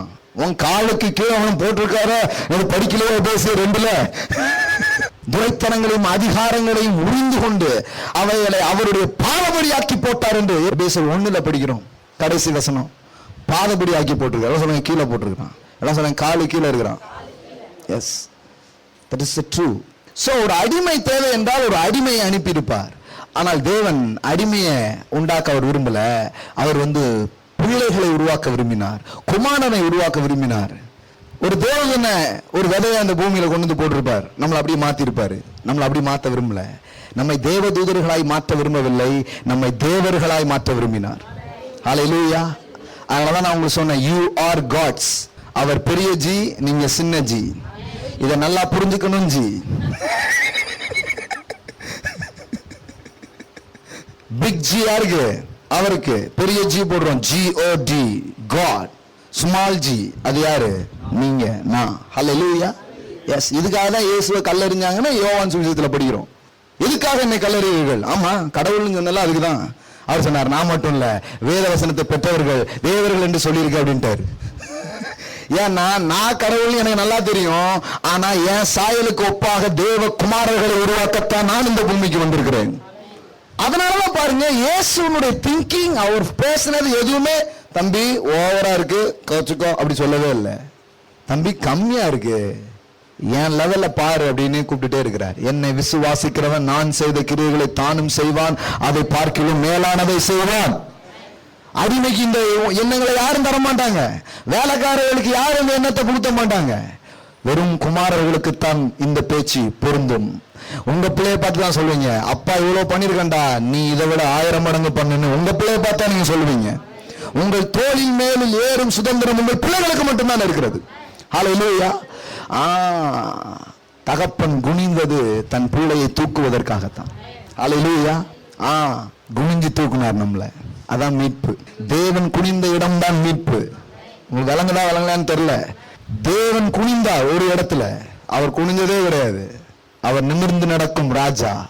ஆனா ஒரே ஒரு சீன் பார்த்தா குனிகிறாரு. வேற ஒண்ணும் இல்ல, அவர் பிள்ளை கீழே விழுந்துருச்சு, அதனால குனிஞ்சு தூக்குனாரு. That is the love of God. That is the love of God. அதுதான் மீட்புங்க. மீட்பு கிடையாது. குனியவே முடியாதவர், மறிக்கவே முடியாதவர், என்றென்றும் ஜீவித்திருக்கிறவர், யாரும் காணக்கூடாத ஒளியில் வாசம் பண்ணக்கூடியவர், அவ்வளவு பெரிய தேவன் இந்த மனுஷங்களால அவமானப்படுத்தப்படும்படியா தன்னை விட்டு கொடுத்தாரு பாருங்க. அதான் அவர் குனிஞ்ச இடம். ஏன்னா அவருக்கு தெரியும், நான் குனிஞ்சாதான் அவனை தூக்க முடியும் அப்படின்ட்டு. ஹல்லேலூயா. இதெல்லாம் எண்ணி பார்க்கணும். தேவ அன்பை இந்த கால வேளை நாம் புரிந்து கொள்வோம் என்றால் நம் வாழ்க்கையின் அத்தனை காரியங்களுக்கும் அதில் பதில் அடங்கி இருக்கிறது. என்ன குனிஞ்சு தூக்குனீங்களே, நன்றி ஆண்டவரே. நீங்க குனிஞ்சீங்க, நான் அதை பார்க்கிறேன், வேதத்துல பார்க்கிறேன். குனிய முடியாத ஒருவர் குனிந்தார். ஏன்னா என்னை நிமிர்த்துவதற்காக, என்னை தூக்குவதற்காக ஒரு செயல் அவர் செஞ்சார். பாருங்க, அடிமையை அவர் எதிர்பார்க்கவில்லை, குமாரனை எதிர்பார்த்தார். அதனாலதான் வேதம் சொல்லுது, ஒரே பேரன குமாரன். யோவான் 3:16. இங்க ரோமர்ல நாம் படிக்கும் பொழுது என்ன படிக்கிறோம்? ஒரே பேரன குமாரன் என்ன அர்த்தம்? ஒரே பிள்ளைன்னு அர்த்தம். இதுக்கு என்ன பெரிய விளக்கம் தேவை? எபிரேயர்ல என்ன சொல்லி சொல்லணும்? ஒரே பேரன குமாரனா ஒரு பிள்ளை. ஆனா முதற் பேரானவர்னா என்ன அர்த்தம்? ஃபர்ஸ்ட். நான் தான் ஃபர்ஸ்ட் வந்தேன் அப்படின்னு என்ன அர்த்தம்? அப்ப 2வது 3வது யாரோ இருக்காங்கன்னு அர்த்தம். கரெக்டா? சிலர் வந்து சொல்லுவாங்க, எங்க ஸ்கூல்ல வந்து இப்ப நடந்த போட்டியில நான் தான் ஃபர்ஸ்ட் அப்படின்ட்டு. ஏன் நீ மட்டும் தான் ஒன்னியா அப்படின்னு கேட்பாங்க. அந்த ஃபர்ஸ்ட் நான் சொல்ல. நான் சொல்றது என்னன்னா, முதல்ல சொல்லும்போது என்ன அர்த்தம்? அர்த்தால 2வது ஒண்ணு இருக்குது, 3வது ஒண்ணு இருக்குதுன்னு அர்த்தம். அப்போ தேவனுக்கு ஒரே பேரன குமாரன்கிற கனவை தாண்டி அவர் இன்னொரு கனவு கண்டார். எனக்கு இவர் முதற் பேரானவனா இருக்க வேண்டும், அநேக குமாரர்களை அவர் நான் பெற்றெடுக்க விரும்புகிறேன், அநேக பிள்ளைகளை மகிமைக்குட்படுத்தும்படியாக அவர் அப்படி செய்தார்னு எபிரேயர்ல நாம் படிக்க ஆரம்பிக்கிறோம். ஹல்லேலூயா. அப்போ அநேக குமாரர்கள், எல்லாம் சொல்லுங்க, தேவனுடைய கனவு. குமாரர்கள், அநேக குமாரர்கள். அதான் கடவுளுடைய ட்ரீம்ங்க. Dream with God. தேவனோடு சேர்ந்து தேவனுடைய கனவை பாருங்கள். குமாரன் தான் அவருடைய கனவு. வேலைக்காரர்களோ கூலிக்காரர்களோ அடிமைகளோ கிடையாது. ஏன்னா தேவனுடைய ராஜ்யத்துல அடிமைகள் யாருமே இல்ல. அப்ப பாருங்க, குமாரன் தேவைப்பட்டால் அப்போ என்ன வேணுமோ அந்த விதை தான் போடணும். கரெக்டா? ஆப்பிள் வேணா ஆப்பிள், கொய்யா வேணா கொய்யா. அப்ப அவருக்கு தேவை பையா. அதனால அவர் யாரு தான் போட்டாரு? சொந்த பையனை கொடுத்தாரு. ஏன்னா அவருக்கு யாரு தான் தேவை? பையன் தான் தேவை. அதனால குமாரன் என்கிற விதையை இந்த பூமியில அவர் என்ன பண்ணாரு? அனுப்பினார். இயேசு சொன்னாரு, நான் விதை, நான் கோதுமை மணி, நான் நிலத்துல விழுந்து என்ன பண்ண போறேன்? சாக போறேன். ஏன்னா நீங்க சாகிறத ரொம்ப கொடூரமாவோ, நீங்க சாகிறத ரொம்ப கஷ்டமாவோ நினைக்காதீங்க. விதையை பற்றி உங்களுக்கு புரிஞ்சா அப்படி நீங்க நினைக்க மாட்டீங்க. நான் விழுந்து மரிப்பதன் மூலம், விழும்போது நான் மட்டும்தான் விழுவேன், எழும்போது நான் மட்டும் எழும்ப மாட்டேன், அநேகரை சேர்த்து எழுப்பி கொண்டு வரும் விருட்சம் வருவது போல நான் அநேக குமாரர்களை எழுப்ப போகிறேன் அப்படின்னு சொன்னார். ஹல்லேலூயா. விழும்போது நான் மட்டும், எழும்போது அநேகர். Hallelujah. It's a power of seed. விதையில் இருக்கும் வல்லமை அதுதான். அவர் மட்டும்தான் விழுந்தார். ஆனா வெளியில வரும்போது அநேக குமாரர்கள், அநேக குமாரர்கள், அநேக குமாரர்கள். அதனாலதான் பைபிள்ல இப்போ பிதா பேசினா ஒரே பேரான குமாரன் அப்படி பேச மாட்டார். இப்போ பிதா எப்படி பேசுவார் தெரியுமா? என் மூத்த பையன் இருக்கான் இல்லையா, அப்படிதான் பேசுவாரு. என் மூத்த பையன் நீங்க சொல்லும் போதே என்ன, இளைய பையன் ஒருத்தர் இருக்கிறான், அதுதான் நீங்க. அந்த வரிசையிலே அவர் உங்களை கொண்டு வந்து சேர்ப்பதற்காக தான் கிறிஸ்துவின் பிறப்பு. அதுக்காக தான் அவருடைய வருகை, அவருடைய மனு அவதாரம். அவர் ஏன் மனுஷனா வந்தாரு? வெறும் பாவிகளை ரட்சிக்க வந்தாருங்கிறது இல்ல, அவரை போல என்ன ஆக்கும்படியாக வந்தார். அவர் சாயலுக்கு ஒப்பாகவே நானும் இருக்கும்படியாக அவர் என்ன பண்ணார், இந்த பூமிக்கு இறங்கி வந்தார். நான் சொன்ன son, I am a son. Yes, be a son conscious. குமாரன் என்கிற உணர்விலையும் குமாரன் என்கிற ஆவியிலையும் நீங்கள் இருந்து பாருங்கள். உங்கள் ஜெபம், உங்கள் வாழ்வு எல்லாம் தைரியம் உள்ளதாக இருக்கும், விசுவாசம் நிறைந்ததாக இருக்கும், பலன் நிறைந்ததாக அது இருக்க ஆரம்பிக்கும். ஆனா அனைவருக்குள்ள அது அப்படி இல்லை பாருங்க. அடிமைத்தன ஆவி, குற்ற உணர்வு, பயங்கள், அச்சங்கள்ல அவங்க போயிட்டாங்க. இல்ல, சிலர் சொல்லுவாங்க குமாரன் தான், பிள்ளைதான். ஆனா எப்படி பிள்ளை தெரியுமா? அதாவது இந்த லெவல்ல இருந்து இன்னொரு லெவலுக்கு கொஞ்சம் ஒத்துக்கிறவங்க இருக்கிறாங்க. அவங்க எப்படின்னா, இல்ல நம்ம பிள்ளைதாங்க, ஆனா பிள்ளைனா எப்படி தெரியுமா? நாமெல்லாம் அநாதைகளாக அடைந்து கொண்டிருந்த போது அவர் நம்மளை தத்தெடுத்துட்டாரு அப்படின்ட்டாங்க. அப்போ சபை, பரலோக ராஜ்யம்லாம் என்ன தெரியுமா? மிகப்பெரிய ஆர்ஃபனேஜ், அநாதைகளின் இடம் தான் என்னது, சபையும் தேவனுடைய ராஜ்யம் சொல்லிட்டாங்க. தப்பு. அவர் நம்மை தத்தெடுக்கவில்லை, பெற்றெடுத்திருக்கிறார். பெற்றெடுத்த பிள்ளை. ஹல்லேலூயா. நிறைய பேருக்கு தெரியல பாருங்க. அடாப்ஷன், சில சொல்றாங்க இல்லங்க அடாப்ஷன்ங்கிற ஒரு வார்த்தை இருக்குதுங்க. அவங்களும் நல்ல பைபிள் படிச்சவங்க, உங்களுக்கு எல்லாம் தெரியாது. எங்க இருக்குன்னு கேட்ட சொல்லிருங்க நீங்க. அடாப்ஷன் எங்க இருக்கு சொல்லுங்க பார்க்கலாம் பைபிள்ல. நிறைய பேர் யோசிப்பாங்க. ஆனா இது இதுக்காகவே பைபிள் பிடிக்கிற கொஞ்சம் பேர் இருக்கிறாங்க. அதனால நீங்க ரொம்ப நல்லவீங்கன்னு நான் சொல்லிட்டு இருக்கிறேன்.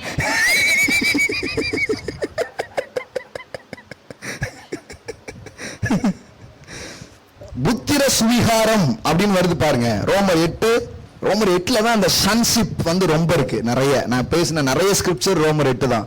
ரோமர் 8 பாருங்க, எதுல இருக்குது 15. அந்தபடி திரும்பவும் பயப்படுவதற்கு நீங்கள் அடிமைத்தனத்தின் ஆவியை பெறாமல் அப்பா பிதாவே என்று கூப்பிட பண்ணுகிற புத்திர சுவிகாரத்தின் ஆவியை பெற்றீர்கள். இதுல இங்கிலீஷ்ல அடாப்ஷன் என்கிற வார்த்தை என்ன பண்ணுது, வருது. அடாப்ட் நம்மள. அப்போ இதை வச்சுட்டு நிறைய பேர் என்ன சொல்லிட்டாங்கன்னா, அது ஒண்ணும் இல்ல, பைபிள் என்ன போட்டிருக்குதுன்னா, அது ஒரு பிள்ளைதான் அவருக்கு, அவர் தான் நம்ம பிள்ளைதான், ஆனா பெற்றெடுத்த பிள்ளை இல்ல. யாரு தத்தெடுத்துட்டாரு உங்களை அப்படின்ட்டாரு. இது கொஞ்சம் அடிமை ரேஞ்சில இருந்து இது கொஞ்சம் கூடுதலான ரேஞ்சு. புரியுதா உங்களுக்கு? அடிமை ரேஞ்சில் கொஞ்சம் பேர் கிடக்காங்க. இல்ல இவங்க அடுத்த லெவல் வந்திருக்காங்க. இவங்க சொல்றது என்ன தெரியுமா? நம்மள என்ன பண்ணிருக்கிறாரு, அடாப்ட் பண்ணிருக்கிறாரு. அடாப்ஷன் அப்படிங்கிற வார்த்தையை வச்சு அப்படி யூஸ் பண்ணிட்டாங்க. அவங்களுக்கு தெரியல இந்த ஸ்கிரிப்சர்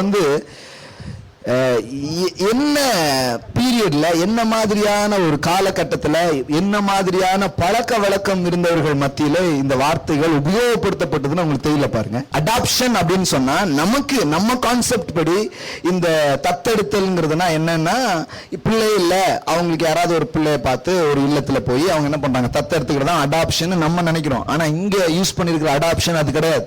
இவங்க சொல்ற மாதிரியே இருக்குதுன்னு வைங்களேன். ஒரு நாள் அந்த பிள்ளை இவர்களுக்கு நான் பிறக்கவில்லை, இவர்களால் நான் தத்தெடுக்கப்பட்டேன் என்கிறது தெரிய வருதுன்னு வைங்களேன். அந்த பிள்ளை அந்த புத்திர சுவிகாரத்தை எந்த அளவுக்கு ஆக்சஸ் பண்ணும் நீங்க நினைக்கிறீங்க? அதுக்கு எப்படி இருக்கும்னு நினைக்கிறீங்க?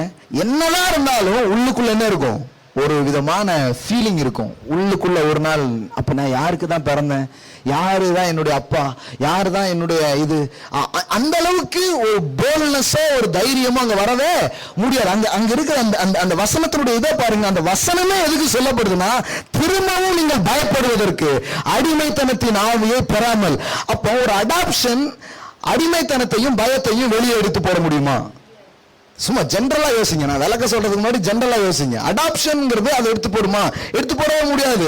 ஏன்னா அடாப்ஷன் வந்து சரி நம்ம அனாதையா இருந்தோம், ஏதோ அப்பா அம்மா கிடைச்சிருக்காங்க ஒரு என்ன இருக்குமே தவிர அது தைரியமா தன்னோட இன்ஹெரிட்டன்ஸ் ஆக்சஸ் பண்றதுக்கான ஒரு போல்னஸ் அந்த குழந்தைக்குள்ள வரவே முடியாது. இப்போ இங்க யூஸ் பண்ணிருக்கிற அடாப்ஷன் அப்ப அது இல்லைங்கிறதே நமக்கு நல்லா விளங்குது. வசனத்தை படிச்சாலே விளங்குது. இது அவங்க அந்த ரோமர்களுடைய அரசாங்கத்துல அன்னைக்கு இந்த அடாப்ஷன்ங்கிற அந்த வேர்டு எப்படி யூஸ் பண்ணப்பட்டதுன்னா, ஒருவர் தன் சொந்த பிள்ளையை அடாப்ட் பண்ணிப்பாங்க. சொந்த பிள்ளையை எப்படி அடாப்ட் பண்ணுவாங்கன்னா, இப்ப நம்ம ஊர்ல மேஜர் அப்படின்னு சொல்றோம் இல்லையா? மேஜர்னா என்ன? மைனர் மேஜர் சொல்றோம் இல்லையா? மைனர்னா யாரு? 18 வயசு ஆயிடுச்சுன்னா என்னது? மேஜர் அப்படின்னு சொல்றோம். அதுக்கப்புறம் ஓட்டு உரிமைகள் நமக்கு என்ன பண்ணப்படுகிறது? தரப்படுது. அப்புறம் நம்ம 1000 ரூபாய்க்கு விற்போம், அது வேற கதை.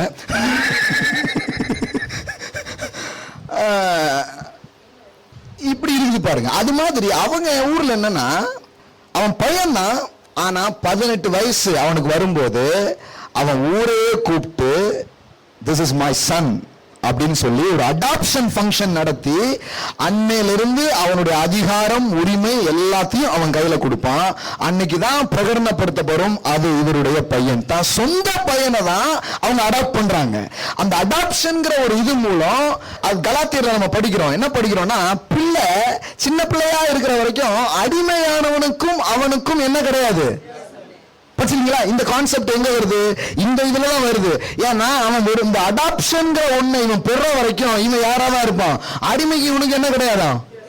ஏன்னா இவன் கையில மோதிரம் இருக்காது, இவன் கையில அத்தாரிட்டி இருக்காது, இவன் கையில ஏடிஎம் கார்டு இருக்காது, இவன் கையில அந்த அதிகாரத்தை உபயோகப்படுத்துகிற எந்த காரியமும் இருக்காது. இவன் எல்லாரும் போல எல்லா பையங்க போலதான் இவனு இருப்பானா.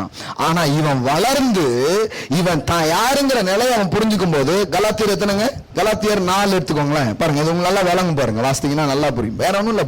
தி பைபிள் இன்டர்பிரட் தி பைபிள். கலாத்தியர் 4. பின்னும் நான் சொல்கிறது என்னவெனில், சுதந்திரவாளியானவன் எல்லாவற்றுக்கும் எஜமானா இருந்தும் அவன் சிறு பிள்ளையா இருக்கும் காலமளவும் ஏன் வித்தியாசம் இல்ல? அடாப்ஷன் வந்து நடக்கல, அதனாலதான் என்ன கிடையாது, வித்தியாசமே இல்ல. அது என்ன குறித்த காலம்? அதான் அடாப்ஷன். தகப்பன் குறித்த காலம் வரைக்கும் அவன் காரியக்காரருக்கும் வீட்டு விசாரணைக்காரருக்கும் அவனுக்கு ஏதாவது வேணா கேஷியரை போய் பாரு அப்படிம்பாரு. புரியுங்களா உங்களுக்கு? அப்பா எனக்கு தோசை சாப்பிடணுமே, கேஷியரை போய் பார்த்து காசு வாங்கிக்கோ. அப்பா நான் அங்க பெட்ரோல் போடணுமே, அங்க போய் வாங்கிக்கோ. ஆனா அடாப்ஷனுக்கு அப்புறம் அவனே கேஷியர் ஆயிடுவான். தட் மீன்ஸ் அவன் கையில எல்லாம் இருக்குங்க. விளங்குதா விளங்கலையா? தகப்பன் குறித்த காலம் வரைக்கும் அவன் காரியக்காரருக்கும் வீட்டு விசாரணைக்காரனுக்கும் கீழ்பட்டிருக்கிறான். அப்படியே நாமும் சிறு பிள்ளைகளா இருந்த காலத்தில் இது அங்க இருக்கிற கலாச்சாரத்தை அடிப்படையாக எடுத்துக்கொண்டு கிறிஸ்துவுக்குள் இப்ப நமக்கு வருகிற அந்த விஷயத்தை அவர் என்ன பண்றாரு? எக்ஸ்பிளைன் பண்றதுக்கு உபயோகப்படுத்துறாரு. இது நம்ம ஊர்ல இந்த பழக்கம் இருக்குதுங்களா? நம்ம ஊர்ல இப்படிதான் டீல் பண்றாங்க. அப்ப விளங்குதா உங்களுக்கு? அடாப்ஷன் என்னன்னா, யாரோ ஒரு பிள்ளையை தத்தெடுக்கிறது இல்ல, தாம் பெற்றெடுத்த பிள்ளைக்கு அதிகாரத்தையும் சுதந்திரத்தையும் கொடுக்கிற ஒரு நிகழ்வு தான் அடாப்ஷனாக இருக்கிறது. அப்போ இப்ப நம்ம இப்ப விளங்கிடுச்சு, we are adopted. ஹல்லேலூயா. அடாப்ஷன்னா இங்க போடுற அடாப்ஷன், அடாப்ட் பண்ற அந்த காரியம் கிடையாது.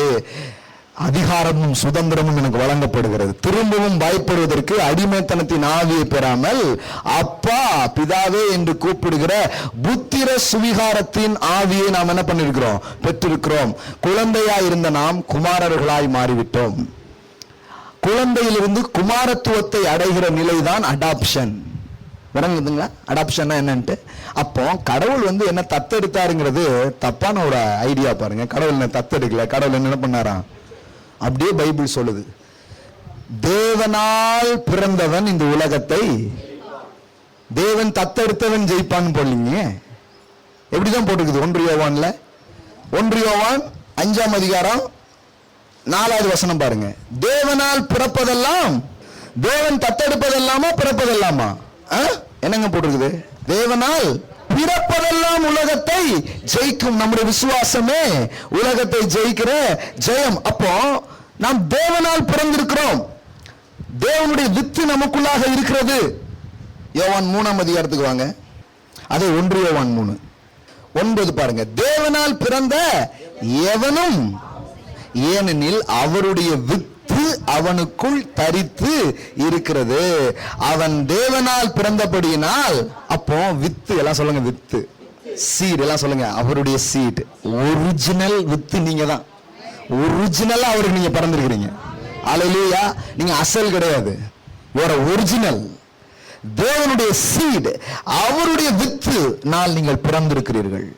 யோவான் 1ஆம் அதிகாரத்துல அதான் படிக்கிறோம். இந்த ஜான் தான் சன்ஷிப் பத்தி ரொம்ப சூப்பரா பேசுறாரு. ஏன் தெரியுமா? இவர் தான் ரொம்ப அழகா அதை எக்ஸசைஸ் பண்ண ஒரு ஆளு, ரொம்ப அழகா அனுபவித்த ஒரு ஆளு. யோவான் சுவிசேஷமா இருக்கட்டும், யோவானுடைய நிருபங்களா இருக்கட்டும், ரெண்டுமே நல்லா கவனிச்சு பாத்தீங்கன்னா அங்க ரொம்ப எம்பசைஸ் பண்ணப்படுறது God's love, God's grace, sonship. இதெல்லாமே அதிகமா வலியுறுத்தி பேசப்படுகிற காரியமா நீங்க வேதத்துல என்ன பண்ண முடியும், கவனிக்க முடியும். பாருங்க, இந்த யோவான் 1ல போட்டிருக்குது, அவருடைய நாமத்தின் மீது விசுவாசம் உள்ளவராய் அவரை ஏற்றுக்கொண்டவர்கள் எத்தனை பேர்களோ அத்தனை பேர்களுக்கு என்ன கொடுக்கிறாரு? பிள்ளைகள் ஆகும்படி அதிகாரம். எல்லாம் சொல்லுங்க, அதிகாரம். அப்ப சன்ஷிப் எல்லாம் சொல்லுங்க, ஐ அம் a son. சன் ஏன் வந்தாரு? அவர் ஏன் விதையா வந்து இந்த பூமியில விழுந்தாரு? ஏன்னா அந்த குமாரன் என்கிற விதை விழுந்து இவ்வளவு குமாரர்களும் குமார்த்திகளையும் ஏற்படுத்துவதற்காக. அல்லேலூயா. இப்ப தேவனுக்கு முன்னாடி நீங்க எப்படி இருக்கிறீங்க? You are a son of God. எல்லாம் சொல்லுங்க, I am a son of God. அல்லேலூயா. இயேசு முதற் பேரானவர், நான் அடுத்தால வந்திருக்கிறேன். அல்லேலூயா. 2வதோ 3வதோ 4வதோ தெரியல எத்தனாவதுன்ட்டு, ஆனா ஒண்ணு மட்டும் கன்ஃபார்மா தெரியும், நான் யாரு? குமாரன். அல்லேலூயா. எபிரேயர் 1ஆம் அதிகாரத்துல பாருங்க, இதே காரியம் தான் சொல்லிருக்குது. எபிரேயர் 1:6, மேலும் தமது முதற் பேரானவரை உலகத்தில் பிரவேசிக்க செய்த போது, ஆஃப்டர் ரிசரக்ஷன், உயிர்த்தெழுதலுக்கு பிறகு இயேசுவை குறித்து வேதாகமம் பயன்படுத்துகிற பதமே மாறிடுச்சு. அதுக்கு முன்னாடி உபயோகப்படுத்தின பதம் ஒரே பேரான குமாரன்.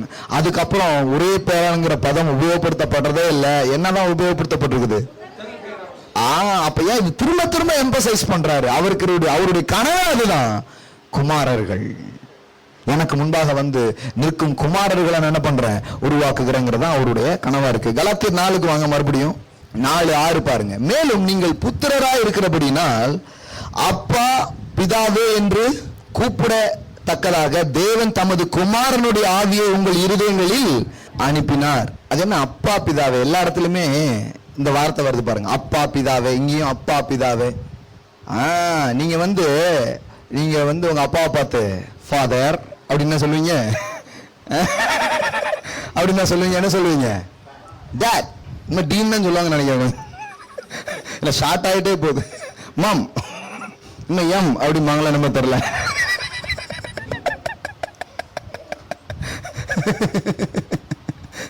அது குறைச்சிட்டே போகுது.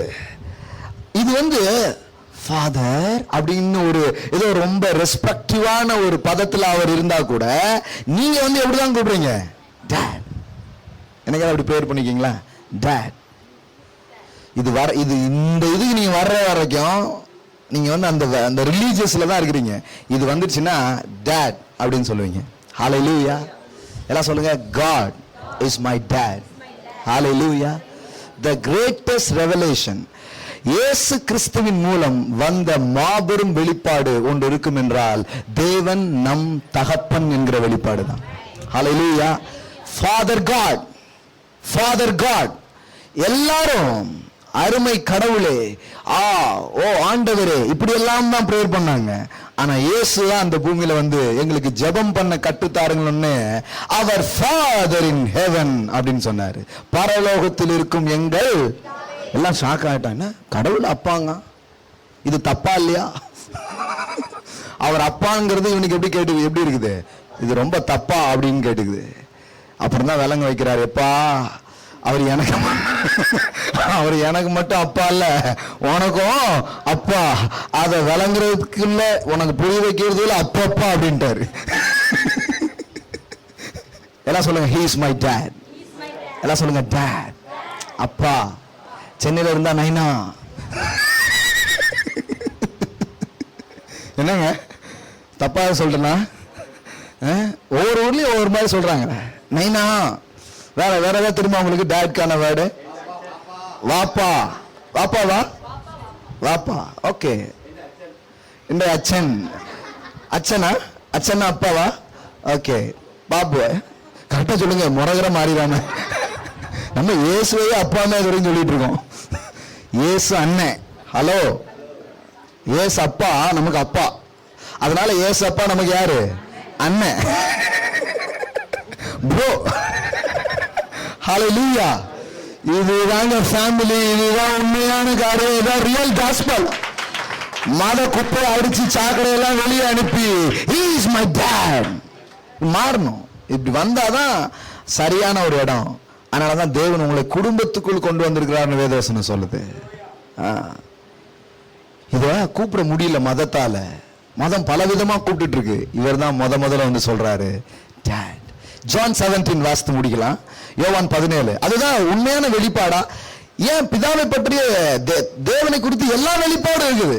எல் ஷடாய், சர்வ வல்லவர், யெகோவா ஈரே, யெகோவா ரஃபா, யெகோவா ஷம்மா, யெகோவா ரூபா, எல்லா நாமங்களும் வெளிப்படுத்தப்பட்டிருக்கிறது. ஆனால் இயேசு இங்க சொல்ற விஷயத்தை பாருங்க. யோவான் சுவிசேஷம் 17ஆம் அதிகாரம் 3வது வசனம் பாருங்க. ஒன்றான மெய்தேவனாகிய உம்மையும் நீர் அனுப்பினவராகிய இயேசு கிறிஸ்துவையும் அறிவதே நித்திய ஜீவன். பூமியிலே படுத்தும்படி நீர் எனக்கு நியமித்த கிரியைகளை செய்து முடித்தேன். பிதாவே, உலகம் உண்டாகிறதுக்கு முன்னே உம்மிடத்தில் எனக்கு உண்டாயிருந்த மகிமையினால் இப்போதும் நீர் என்னை உம்மிடத்தில் மகிமைப்படுத்தும் உம்முடைய நாமத்தை வெளிப்படுத்தினேன். அது இதுல வருது. ஆறா, உம்முடைய நாமத்தை என்ன பண்ண? எஸ், நீர் எனக்கு தந்த மனுஷர்களுக்கு உம்முடைய நாமத்தை என்ன பண்ண? பாருங்க, இயேசு சொல்றாரு உம்முடைய நாமத்தை அவர்களுக்கு என்ன பண்ண? நாமங்கிறது என்ன? பேரு. உங்க பேரை நான் என்ன பண்ண? வெளிப்படுத்தின. நீங்க பாருங்க, கடவுளை பற்றி எல்லா பேரும் இருக்க. கடவுளை பற்றி எந்த பேரை இயேசு வெளிப்படுத்தினாரு? நீர் எனக்கு தந்தவர்களுக்கு உங்களுடைய நாமத்தை என்ன பண்ண? வெளிப்படுத்தினாரு. எந்த நாமத்தை வெளிப்படுத்தினாரு? ஃபாதர். ஏன்னா எல்லா இதுலயும் ஆபிரகாம் கூட தேவனுக்கு நண்பன், சிநேகிதன் என்னப்பட்டான். You are more than Abraham. ஏன்னா நீங்க தேவனுக்கு பிள்ளைகளாகவே எண்ணப்படுகிறீர்கள். ஹல்லேலூயா. நண்பனுக்கு செய்ய வேண்டியதை செய்வோம், பிள்ளைக்கு மொத்தத்தையும் செய்வோம். Hallelujah. You are more than Abraham. பாத்தீங்களா, ஆபிரகாமோட நம்ம பெரிய ஆள் ஆக்கிட்டாரு. நம்மளை பெரிய ஆள் ஆக்குறதுக்காக தானே அவர் வந்தாரு. அதானே காஸ்பல். அதனாலதான் இயேசு சொன்னாரு, இந்த பூமியில யாரு பெரிய ஆளோ பரலோக ராஜ்யத்துல போய் பார்த்தா அங்க இருக்கிற சின்ன ஆளு, அங்க இருக்கிற சிறியவன், இங்க பெரிய ஆளுன்னு சொல்லப்படுறவன் எப்படி இருப்பான்? சின்ன ஆளுமா. அப்பன்னா என்ன அர்த்தம் தெரியுமா? பரலோக ராஜ்யத்திலே பெரிய ஆளு அப்படின்னு இயேசு வந்து ஒருத்தனை சொன்னாரு. இந்த பூமியில தீர்க்கதரிசியா இருந்தவன்ல பெரிய ஆளுன்னு யாரு சொன்னாரு? யோவான் தான் சிறியல பிறந்தவன்ல யாரு? பெரிய ஆளு அப்படின்னு சொல்லிட்டு இன்னொரு ட்விஸ்ட் மாதிரி சொன்னார் பாருங்க. என்ன சொன்னார் தெரியுமா? தேவனுடைய ராஜ்யத்துல சிறியவன் என்ன பண்றவன் இவனை விட பெரியவன் அப்படின்ட்டாரு. புரிஞ்சுச்சா? புரியலாம் தெரியல. பூமியில எல்லா தீர்க்கதரிசிகளை விட யார் பெரிய தீர்க்கதரிசியா? யோவான். இயேசு சொன்னாரு அப்படிங்களா? இதுவே ரொம்ப குளோரியஸா இருந்தது. அவர் சொன்னாரு, இன் மை கிங்டம், என்னுடைய ராஜ்யத்துல நான் சொல்றேன், அங்க சிறியவன் சொல்லப்படுறவன் யோவானை விட பெரிய ஆள் அப்படின்ட்டார். தட் மீன்ஸ் பழைய ஏற்பாட்டில் இருக்கிற எல்லா பரிசுத்தவான்களை விட கிறிஸ்துவின் இரத்தத்தால் மீட்கப்பட்ட நீங்கள் பெரியவர்களாகவும் விலையேறப்பட்டவர்களாகவும் கருதப்படுகிறீர்கள், என்னப்படுகிறீர்கள். ஹல்லேலூயா. You are more than, hallelujah, you are more than Abraham, you are more than any all covenant prophets. பழைய ஏற்பாட்டில் இருக்கிற எந்த தீர்க்கதரிசிகளை விட நீங்கள் பெரியவர்களாக இருக்கிறீர்கள். ஹல்லேலூயா. இது அழகணும் நமக்கு. ஆபிரகாம் சிநேகிதன், ஆனால் நீங்களோ யாரு? பிள்ளைகள். ஹல்லேலூயா. எல்லாம் சொல்லுங்க, அவன் நண்பன், நான் பிள்ளை. அவன் வீட்டுக்கு வந்து காஃபி குடிச்சிட்டு போவான், நான் வீட்டையே வாங்கிடுவேன். வீடு எனக்கு தான். ஹல்லேலூயா. இதான் விஷயம் பாருங்க. இப்படிதான் பைபிளே இதுதான் பேச வருது. அப்போ உங்க நாமத்தை நான் வெளிப்படுத்தினேன்னா, எல்லா நாமமும் இருக்கு, ஒரு நாமம் தான் தெரியல. Father, daddy, God. அதனாலதான் அந்த யோவான் 17லையும் இன்னொன்னு சிம்பிளா சொல்றேன். இயேசு இந்த பூமியில வாழ்ந்த போது அவர் ஜெபம் செய்த போதெல்லாம் அவர் உபயோகப்படுத்தின வார்த்தை என்ன? Daddy, daddy, daddy, father, father, father. ஒரே ஒரு முறை இயேசு பிதாவே என்று சொல்ற வார்த்தையை உபயோகப்படுத்தவில்லை. கல்வாரி சிலுவையில் அவர் பிதாவை பார்த்து பிதாவேன்னு சொல்லாம என் தேவனே அப்படின்னு சொன்னார். மை காட், மை காட், என் தேவனே என் தேவனே. ஏன் சொன்னா தெரியுமா? நீங்க என் தகப்பனே என் தகப்பனேன்னு சொல்றதுக்காக தான். உங்க இடத்தை அவர் எடுத்தது, அவர் இடத்தை நீங்க எடுக்கணுங்கிறதுக்காக தான். It's a divine exchange. Cross is a divine exchange. இயேசு ஒருபோதும் உபயோகப்படுத்தவில்லை என் தேவனே அப்படிங்கிற வார்த்தையை. ஒரு இடத்துல தான் யூஸ் பண்ணாரு, இந்த cross. My God my God my God. ஏன்னா நாமெல்லாம் ஒவ்வொரு சொல்லலையும் அவன் சொல்றோம் மை காட் மை காட். இந்த காடுங்கிறத மாத்திட்டு நாம எப்படி சொல்லணும் யோசித்தாரு, my dad my dad my dad. ஏன் இடத்தை அவர் எடுத்தார், அவர் இடத்தை எனக்கு கொடுத்தார். எவ்வளவு நல்ல அண்ணன், எவ்வளவு நல்ல அண்ணன். ஊர்ல ஒரு அண்ணன் செய்ய மாட்டான், ஆனா இந்த அண்ணன் செய்தார். வேதம் சொல்லுகிறது, இடுக்கண்களில் உதவவே சகோதரன் பிறந்திருக்கிறார். That is Christmas. என் இடுக்கங்களில் உதவவே என் சகோதரர் பிறந்தார். It's my bro birthday.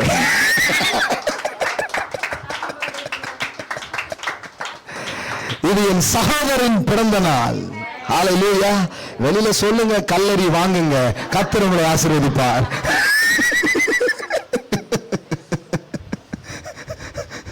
கிறிஸ்தவமே உங்களை ஒதுக்கி வச்சிரும் இதை சொன்னீங்கன்னா. ஏன்னா அதால இந்த இவ்வளவு டூ மச்சா இருக்கிற காஸ்பலை அதால ஏத்துக்கவே முடியாது. That is gospel. யோசிச்சு பாருங்க, ஒரு முறை கூட அந்த வார்த்தையை உபயோகப்படுத்தாம ஒரே ஒரு முறை தான் சொன்னார், மை காட் மை காட். என் தேவனே என் தேவனே ஏன் என்னை கைவிட்டீர். அது அவர் கேள்வி இல்லை, அது உங்க கேள்வியும் என் கேள்வியும். அவர் ஏன் அங்க வந்து நின்னாருன்னா, உங்க இடத்துல நின்று பார்த்த போது கடவுளை பார்த்தா என்ன ஃபீலிங் வருதோ அந்த ஃபீலிங் அவருக்கு வந்துச்சு. அதனால அப்படி சொன்னாரு. எத்தனை பேர் புரிஞ்சுச்சுன்னு தெரியல. அதாவது அந்த கிராக் விழுந்த அந்த ஆடம் பாவம் செய்த போது மனிதனுக்கு தேவன் எப்படி தெரிந்தாரோ அதுதான் சிலுவையில தெரிந்தது இயேசுவுக்கு. அங்க நின்றுட்டு அவர் பாக்குறாரு, ஏன் என்னை கைவிட்டீர். அது இட்ஸ் நாட் அவர் கொஸ்டின் கிடையாது, நம்முடைய கொஸ்டின். அவர் நம்ம பாவத்துக்குள்ள வர்றார். பாவம் பாவங்கமே வேற ஒண்ணுமே கிடையாது. That is sin. ஏன் என்னை கைவிட்டீர் என்கிற நிலையிலே நாம நிக்கிறோம் பாருங்க, அதுதான் பாவம். இயேசு பாவமானார் அப்படின்னு சிலுவையில சொன்னோமே, தம் அடிச்சாரா சிலுவையில? இல்ல, இயேசு பாவமானா சிலுவையிலங்கிறமே. சிலுவையில சும்மாவே பாவம் செய்யல, சிலுவையில என்ன பாவம் செஞ்சாரு? சிலுவையில எப்படி பாவமானாரு? ஒண்ணும் இல்ல, உங்களுக்கு அந்த கிராக் விழுந்த எண்ணம் இருக்கு பாருங்க, பிதாவை பற்றி அந்த எண்ணம் அவர் மேல் வந்தது. That is sin. சின்னா வேற ஒண்ணும் இல்ல, பிதாவை பற்றி ஒரு மனிதனுக்கு இருக்கும் தவறான புரிதல் தான் பாவம். எத்தனை பேர் புரிஞ்சிச்சு? டூ மச்சா இருக்குதா சண்டே மார்னிங்? பிதாவை பற்றி உங்களுக்கு வரும் தவறான புரிதல் தான் பாவம். The wrong opinion of God, that is sin. அதுல இருந்து மீதி எல்லாம் வரும். அதுதான் ரூட். அது ஒண்ணு வந்துட்டனாலே மீதி எல்லாமே வந்துடும். அதனாலதான் அந்த ஒப்பீனியனை மாத்துறதுதான் அவர் வந்தார். Have a good opinion about your daddy God. இயேசு இந்த பூமிக்கு கொண்டு வந்தது, உங்கள் பிதா நல்லவராகவே இருக்கிறார். பொல்லாதவர்களாகி நீங்கள் உங்கள் பிள்ளைகளுக்கு நல்ல ஈவுகளை கொடுக்க அறிந்திருக்கிறீர்கள். பரமபிதா தம்மிடத்தில் வேண்டிக் கொள்கிறவர்களுக்கு நன்மையானதை கொடுப்பது அதிக நிச்சயம் அல்லவா? ஹல்லேலூயா. நிச்சயம் அல்லவா? ஒரு நிச்சயத்தையும் இந்த புரிதலையும் கொடுக்க வந்தார். ஆனா அவருடைய புரிதலை நமக்கு தரதுக்கு முன்னாடி நம்ம புரிதல் என்னன்னு கொஞ்சம் இறங்கி பார்த்தாரு. அங்க பார்த்தா, ஏன் என்ன கைவிட்டீங்க, ஏன் என்ன கைவிட்டீங்க? இதுதான் நம்முடைய இஸ் அவர் கொஸ்டின். நாம் அந்த கிராக் விழுந்த கண்ணாடியில இருந்து பிதாவை பார்க்கும்போது அவர் நம்மளை கைவிட்டது போலவே தெரியுது. அதையும் அவர் எடுத்துட்டாரு. அதையும் எடுத்துட்டு நான் உன்னை கைவிடவே இல்லை அப்படிங்கிறத நிரூபிக்கிறதுக்காக தான் மறுபடியும் எழுந்து உயிரோடு கூட அவர் வந்தார். ஹல்லேலூயா. அவருடைய உயிர்த்தெழுதலை தான் சொல்லுது, நான் ஒரு நாள் உன்னை கைவிட்டதே இல்லை, உன்னை விலகினதே கிடையாது, நான் என்றும் நான் உன்னோடு இருக்கிறேன். ஹல்லேலூயா. எல்லாம் சொல்லுங்க, பிதாவே, டாடி. ஒரு குமாரன் இந்த பூமிக்கு வந்தது அநேக குமாரனை ஏற்படுத்த. ஒரு பெஸ்ட் கிறிஸ்மஸ் மூடு உங்களுக்கு வரும். ஹல்லேலூயா. அர்த்தத்தோட கிறிஸ்மஸ் மாதத்துக்குள்ள நம்ம போலாம். இந்த டிசம்பர் மாதத்துக்குள்ள I am a son, I am a son, I am a son. உங்க மைண்ட்ல இதெல்லாம் ஏத்திக்கோங்க. இந்த இதெல்லாம் திருப்பி கேளுங்க. I am a son, I am a son, I am a son அப்படிங்கறத திருப்பி கேளுங்க. இத மனசுல ஆழமா போடுங்க. There is no separation and God and you. எந்த பிரிவினையும் இல்ல, அவருடைய இரத்தத்தால் எல்லாம் நீக்கப்பட்டிருக்கிறது. ஆமென்.